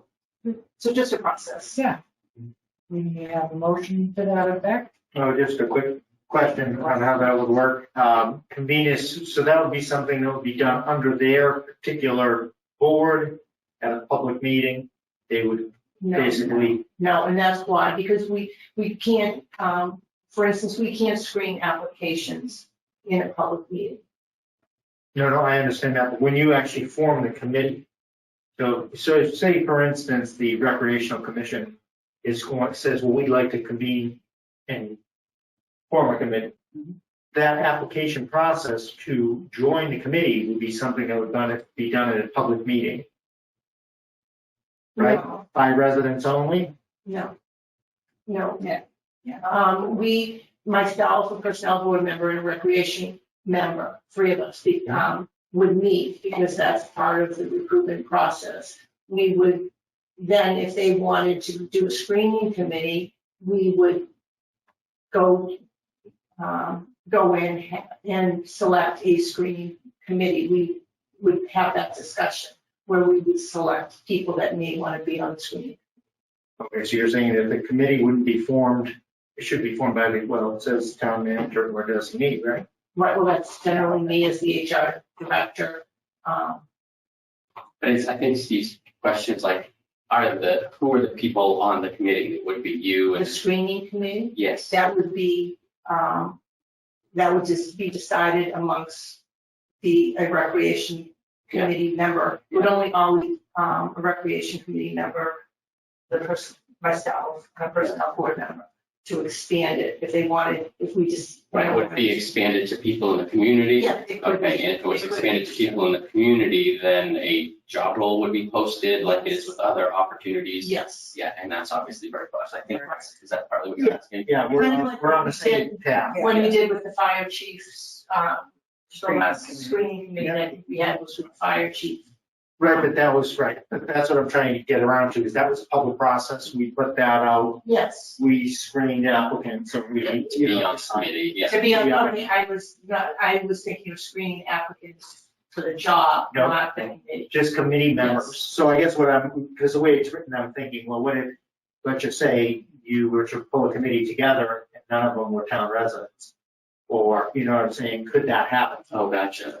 You know, could that happen that you actually formed a committee and you said, okay, I'm gonna have a friend of mine from, Milford to prevent it. So you're just thinking that you should put something in here that those need to be town residents? Well, sometimes you want a expert that is not a town resident. You may want to bring in a recreation director from Plymouth to come in and sit on the board because they would be a subject matter expert or something like that. We've done that many times in the past. We've brought people in. I mean, I know that the police chief brings in other police chiefs to sit on boards and things like that. So it's not uncommon to bring in professionals. Professional experience. If I could just, there was a problem here, and we're just trying to solve a problem. The way the policy and procedure now was written is that it only, when hiring any person, didn't matter what, where they fell, kind of the organization, it only allowed for the hiring authorities designee. So I'll pick on library trustees. So one person from the hiring authority, one person from human resources, and then a person from the personnel board, and then there was always like a subject matter expert. And because it was so strict, it didn't, the law didn't allow for others to be included. So the trustees and the Recreation Commission, as of late, said, well, there's no way we can include other board members in this conversation because the rules and regulations don't provide for it. So what this is trying to get at is trying to allow for others to be included in the hiring process of very specific positions. Those are really departments. Because again, the trustees are worried that they can only send one designee to go through that hiring process. So this is just trying to get us to a point where we're more flexible and allows for more people to be more included. Yeah, I think that would be my only concern, is that if you were to pull a committee together, and let's just say hypothetically, you had everybody outside of town serving on a committee to select somebody to work in the town. To me, I understand subject matter experts, but with all due respect, I think we have a lot of talent, a lot of smart people in this town that are very willing, as you see with the reports that are brought forward by residents. You see the quality of people we have in town. So I just would like to see that be, town residents. That'd be my only caveat. Yeah. Only because when I look at it, I say, well, yeah. I don't know, is there a way to sort of solve that problem, but also not hamstring us from bringing in outside people, right? So whether it's a majority of in town or not more than 2 per committee or something, I don't know, I'm just trying to. Well, the whole purpose, take police for instance, they call in other police. Yeah, no, chiefs. so I totally I get it, yeah. mean, they try and be very critical of all applicants to see who is the best fit. I mean, this police chief might have a problem here, but this police chief doesn't, and they can bring that to the committee to ask them, how they would handle something. It's, I mean, even a fire chiefs do the same thing. Sometimes it's better to have outside Outside people because they're more they're not- objective, Correct. a little more They objective. are. Good point. We don't have any other fire chiefs living in Acton. Yeah. No, we don't. We have a lot of police officers. Oh, well. We have a lot of police officers in town that consider that committee in a selection committee. That's all. That's only, not at the police chief level. I mean, that's when they bring in other chiefs and, Yeah, I suppose that's true. I mean, I think a good example of something I was invited to be on, the town of Northbridge was doing the final interviews to appoint their next police chief. And on the committee, it was the town manager in Northbridge, myself, as an unbiased perspective. And there was a former police chief in the London area. So the three of us were a final interview committee for the next police chief. And we were all brought in for different purposes. So to your point, Steve, I mean, I think even when you look at this, the vast majority of people that would be on these would probably be residents anyways, just given the makeup of how this is written. But I don't think we wanted to say they have to be residents only. Yeah, there just seemed to be an odd scenario. You know, we have two town managers and a chief doing final interviews for a chief for another town. It just seems odd to me. But again, it's whatever you. that's how they did it. A lot of towns, chiefs and neighboring towns. Works for me. It's okay. Can we make a motion?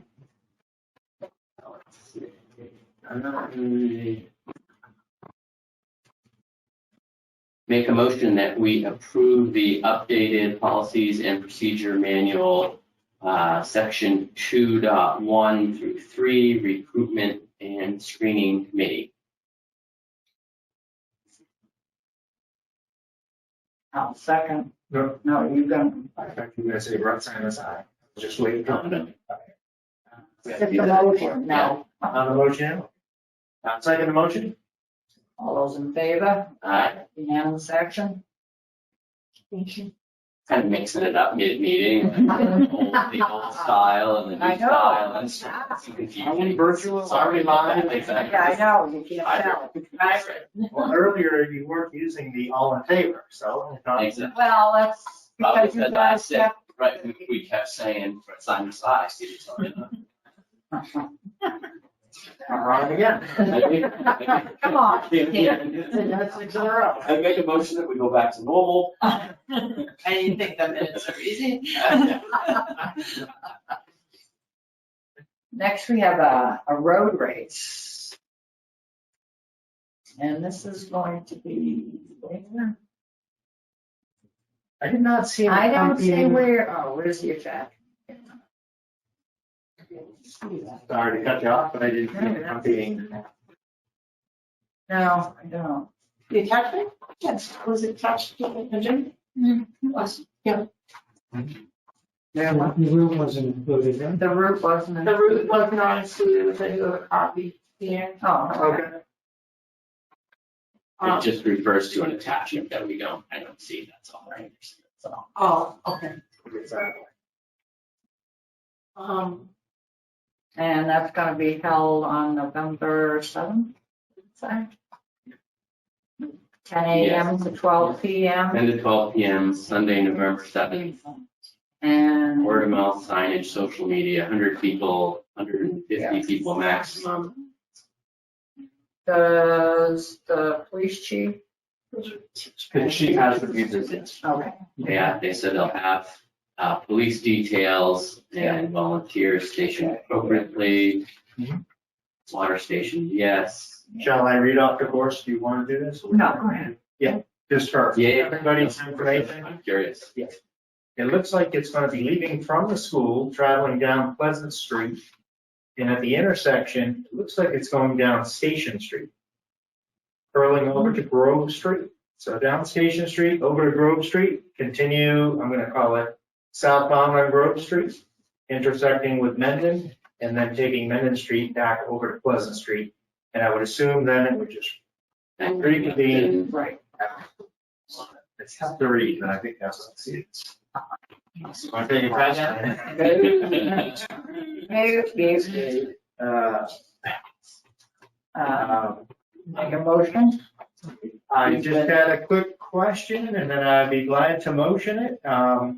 Is there anyone, Emma Nadolski or Ryan Cody, is there anybody from DECA who may like to speak to this? I did not invite. Oh, okay. All right. Looks pretty straightforward. Yeah.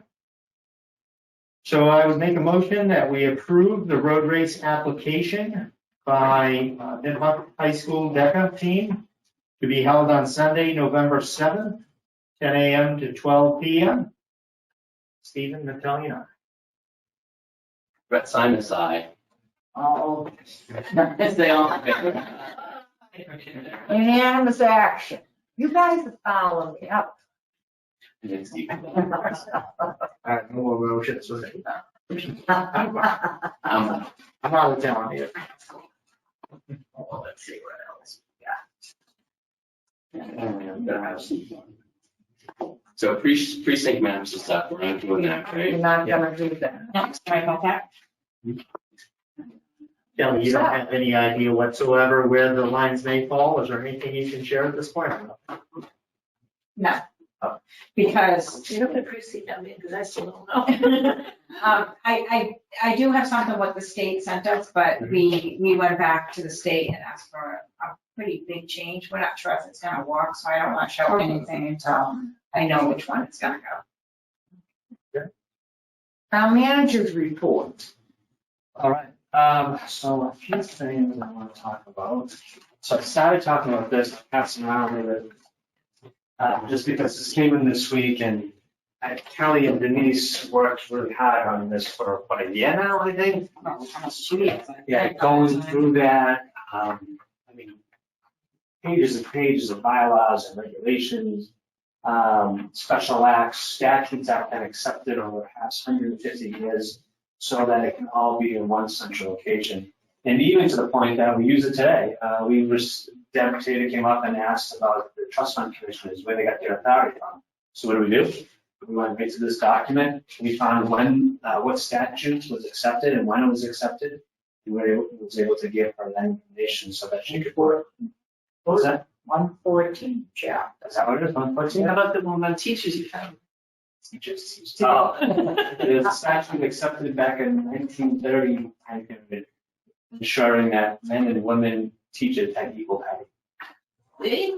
We were progressive, I guess, like that. Oh, we were progressive.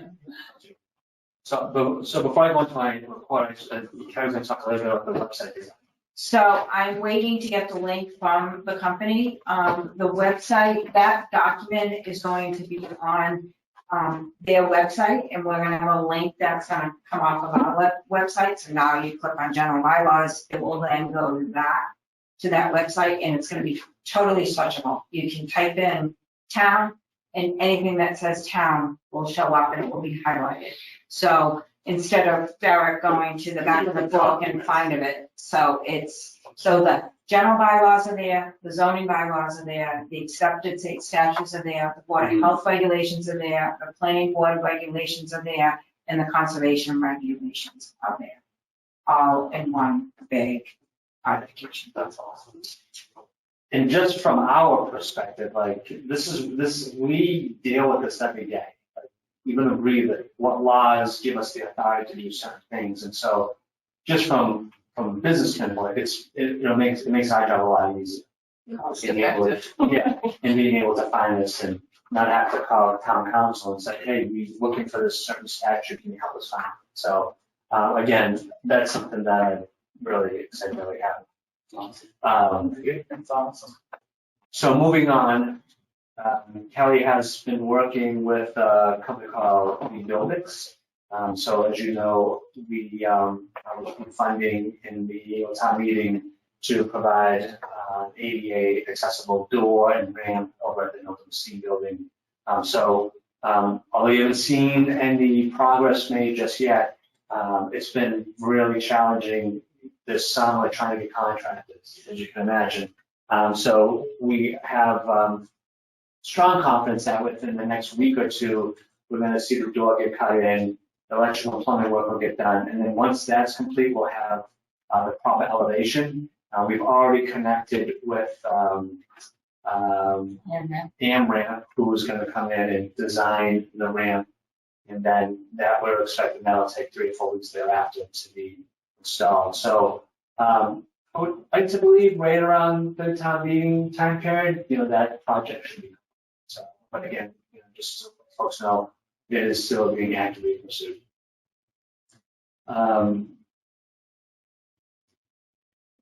So I continue to work with the owner of 0 Warren Street, Mr. Baroni. We have connected his council and our council. We have a deed that's already been drafted. So once that is finalized, we will be moving forward. We'll come back to the board of selectmen to accept that as a donation. But because of that, I had a chance to just show Paul, our town planner, what the town will receive as a gift in the future. And without any request, he said, I think I can get a design to help design a park.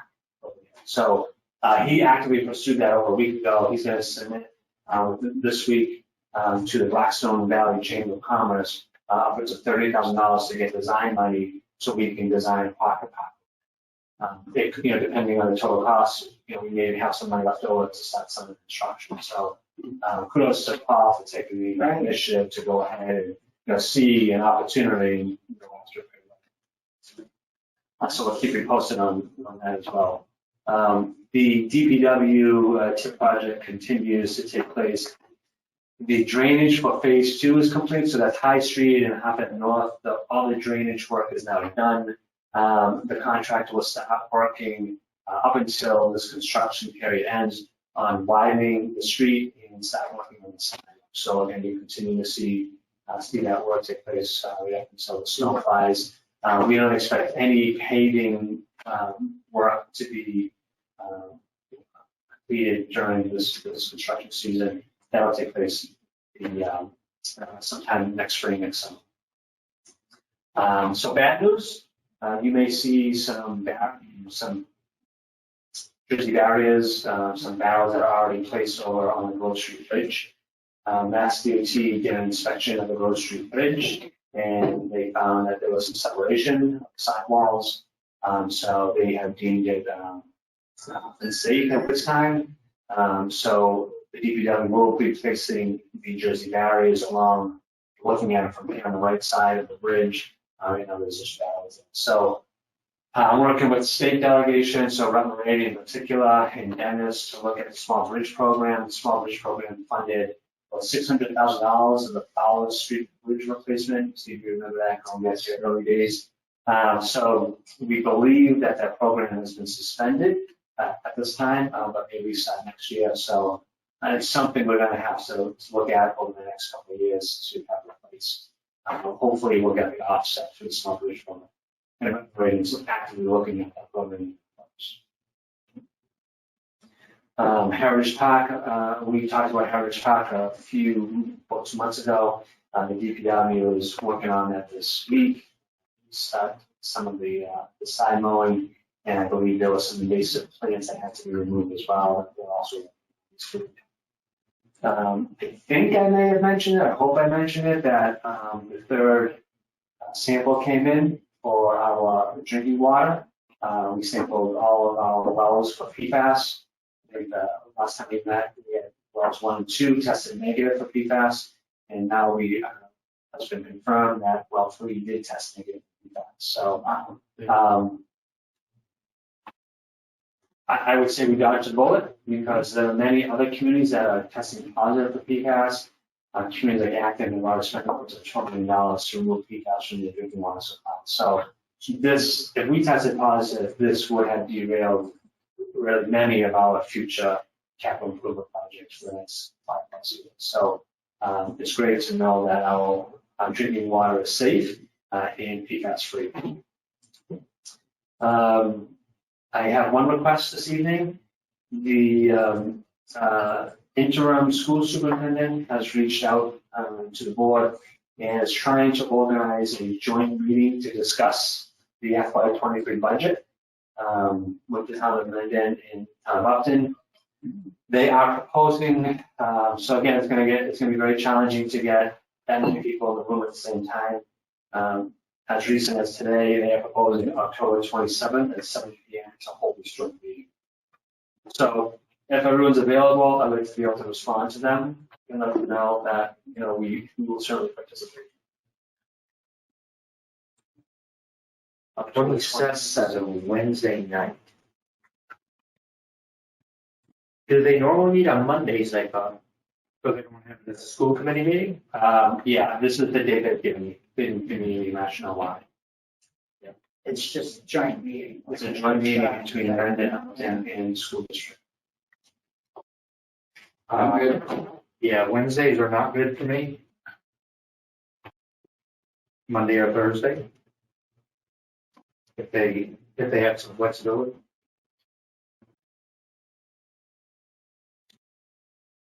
What's the Monday? That is the 25th. Okay, I can check to see if that Monday is available. You don't have school committee. They don't. They have school committee meeting. So I can check on the 25th. Does Monday work for you? Fantastic. Lauren? 27th works. Either day, I'll make it. So what I will say to them is that our first choice is the 25th, and 27th is our default choice. And we can schedule it for that. Okay. But, you know, I don't know what Megan's availability is. And then the last item has to do with executing warrant. So we know we have to have it sent over to the town prior to October 11th, which is this coming Monday, the following Monday. So we would normally be scheduled to meet on October 5th, which is next Tuesday. We're opening bids on October 6th. So do we want to delay the October 5th meeting and hold it on October 7th, which is a Thursday, to execute the warrant? At that point, you will have more information regarding the community center. That new information may drive your decisions regarding the articles that the library trustees have submitted around the and other ADA improvements. Speaker Bill, I believe he had stated last week that if the community center is in fact going to move forward, the trustees would be okay with it. No, I said they might be. They might be. Yes, so we're meeting on the 4th. Okay. So we can have a conversation then about whether or not we want to move forward with this.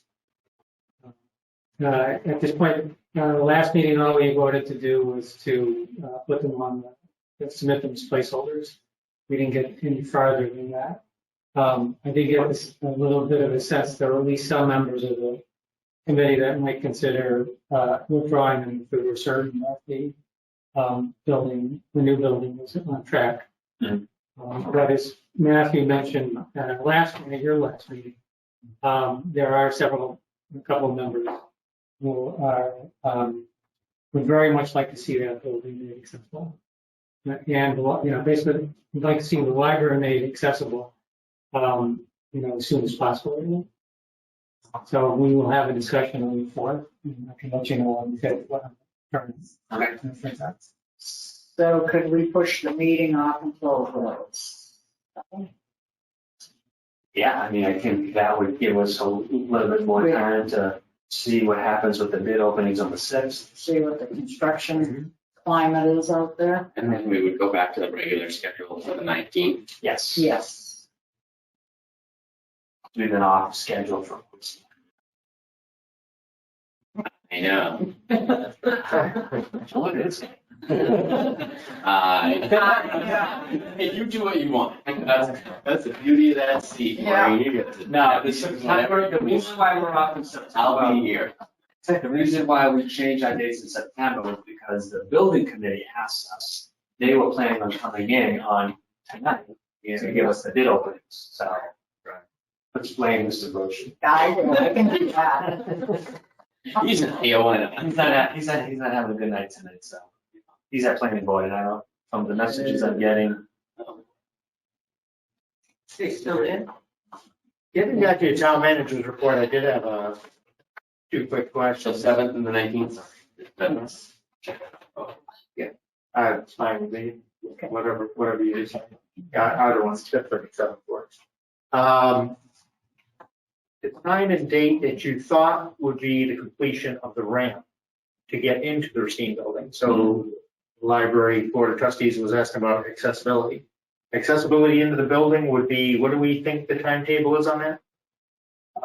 So based upon a conversation that Kelly and I had earlier this week, we are hopeful that we would see construction of the door within the next week or two. So say, conservatively speaking, that puts us the end of October 15th. AM-ramp takes anywhere from 3 to 4 weeks to design the ramp and then install it. So, if we say 4 weeks out from October 15th, that puts us in November. But we would know 100% certain by the November special town meeting when the delivery date will be on that. They can't start designing the ramp until the door's been installed. And then the company that we've been dealing with was doing a lot with the schools, so we had a hard time getting out here until now. So it's all, I feel like it's all coming together right now. My only hope is we keep talking about supply chain is that we don't run into an issue of getting the door. So. Right. And then, can I ask a question? That is coming into the side of the building as opposed to the old Board of Health door. Correct. That's right. Okay. We're taking The window. Yeah, we're taking the window, which is what Matthew agreed would be a better option. Yeah, no, that's an idea. That's right across from the circulation. Exactly. These are the directions for circulation. Yes. An AM-ramp is a ramp that we buy or a ramp that we lease? Buy. So we had that conversation, it would actually be cheaper for us to buy it than lease it. That's what I thought the original plan was, but then I know one of your reports you had mentioned the option of rent or lease. But buying it certainly to me makes more sense. So, but it's not a permanent ramp, and so I want to be clear about that this purchase ramp is considered a temporary ramp. And so we'll eventually have to go to the Architectural Access Board, get a variance for the temporary ramp.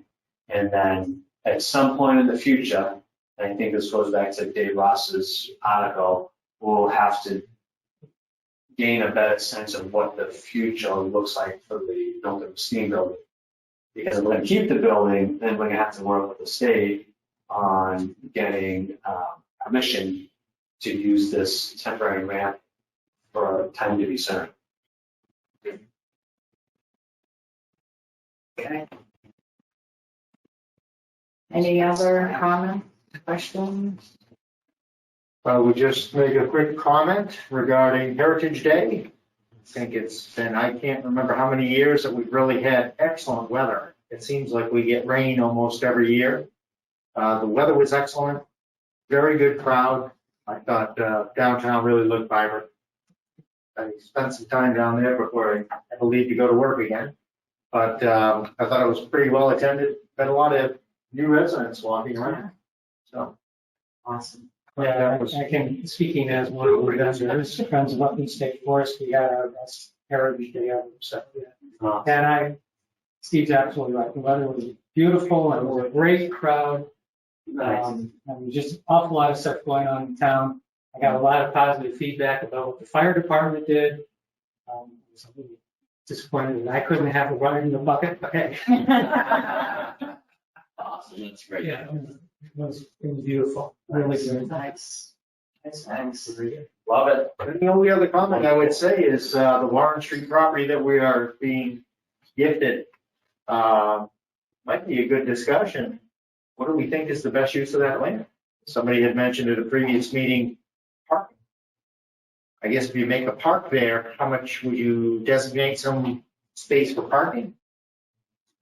Just recommending that we go in, so we have to go down into, because it drops down about 4 or 5 feet. So we would have to access that somehow. We'd have to design it. And it's close to the river, and we'd have to work with conservation, getting an approval on that. But what about, right, there's that upland, the high part where Warren Street is. Right, so Dennis is still here. We looked at that, and we don't think there's enough turnaround up there in order to have parking on that turn. Yeah. But we do, remember, we do already have a design an engineered design to expand the existing parking lot going from 13 spaces to 21 spaces. Folks would be, the nose of their vehicles would be facing the building versus what they are now. That's already got the conservation, so we already got that approval to make that happen. Yeah. The only reason why we haven't pulled the trigger on that is because of the issue of 0 Warren Street. And so we were straddling on the border of their land with this new parking lot design. So once we have that delivered to the town, Dennis is going to be issuing a bid to line the sewer main on Warren Street. Once that's complete, then there's the idea of tearing up the asphalt. Once we discontinue the road at the annual town meeting, tearing up the asphalt, loom seeding that so that becomes like a green hill, and hopefully some type of green space down in that 0 Warren Street area. I got it. We can become like the new Little Worcester. We're gonna have Kelly Square and Green Hill Park. Right there. Just like that. Oh, that's it. I see what you're doing there. Worcester guy, take the guy out of Worcester. One thing I do want to bring up though, and this has been like 3 months in planning, is we are going to, we believe, 90% certain have a employee cookout on the 6th Main Street this Thursday at around 12:30. So if you can, come over, say hi to all the employees that'll be there, have something to eat. It's been, a long year through the pandemic, and we thought this would be a good way to try to get them together. We wanted to do it in June, but that didn't work out so well. There was a lot of people on vacation and stuff like that. We want to try to get as many people there as possible, so we delayed it as long as possible. So rain or shine, we're going to do something this Thursday. This Thursday, what time do you think? Noon? 12:30. Yeah. Awesome. Sounds like fun. Great. Yeah. Great. Okay, is that it? Yeah, that's the science closet. Oh, right. I'm good. Oh, we We did. We're just gonna close out of. You can read it. Well, I was looking at my I email. think Maureen answered. No, she doesn't. Oh,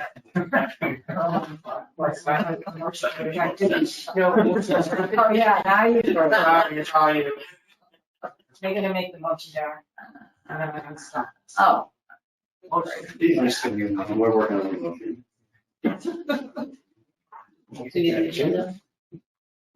I found her email.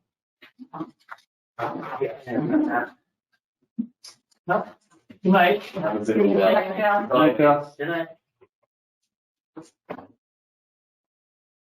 I'm gonna make a bathroom break. Do you wanna?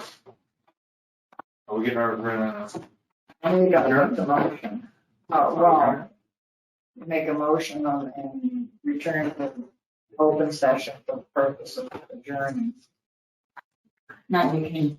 You can adjourn now and just say that we're not returning to the session. Okay, why don't you do that? let's see if it's on here. All right. Okay, so I would make a motion that we adjourn regular session for the purposes of going into executive session under Mass General Law, Chapter 214, Section 1B, and Mass General Law, Chapter 457, Clause 220, 26C, to discuss financial assistance to a resident in need. Stephen Metallion, aye. Brett Simons, aye. Unanimous action. And we will not be returning to open session.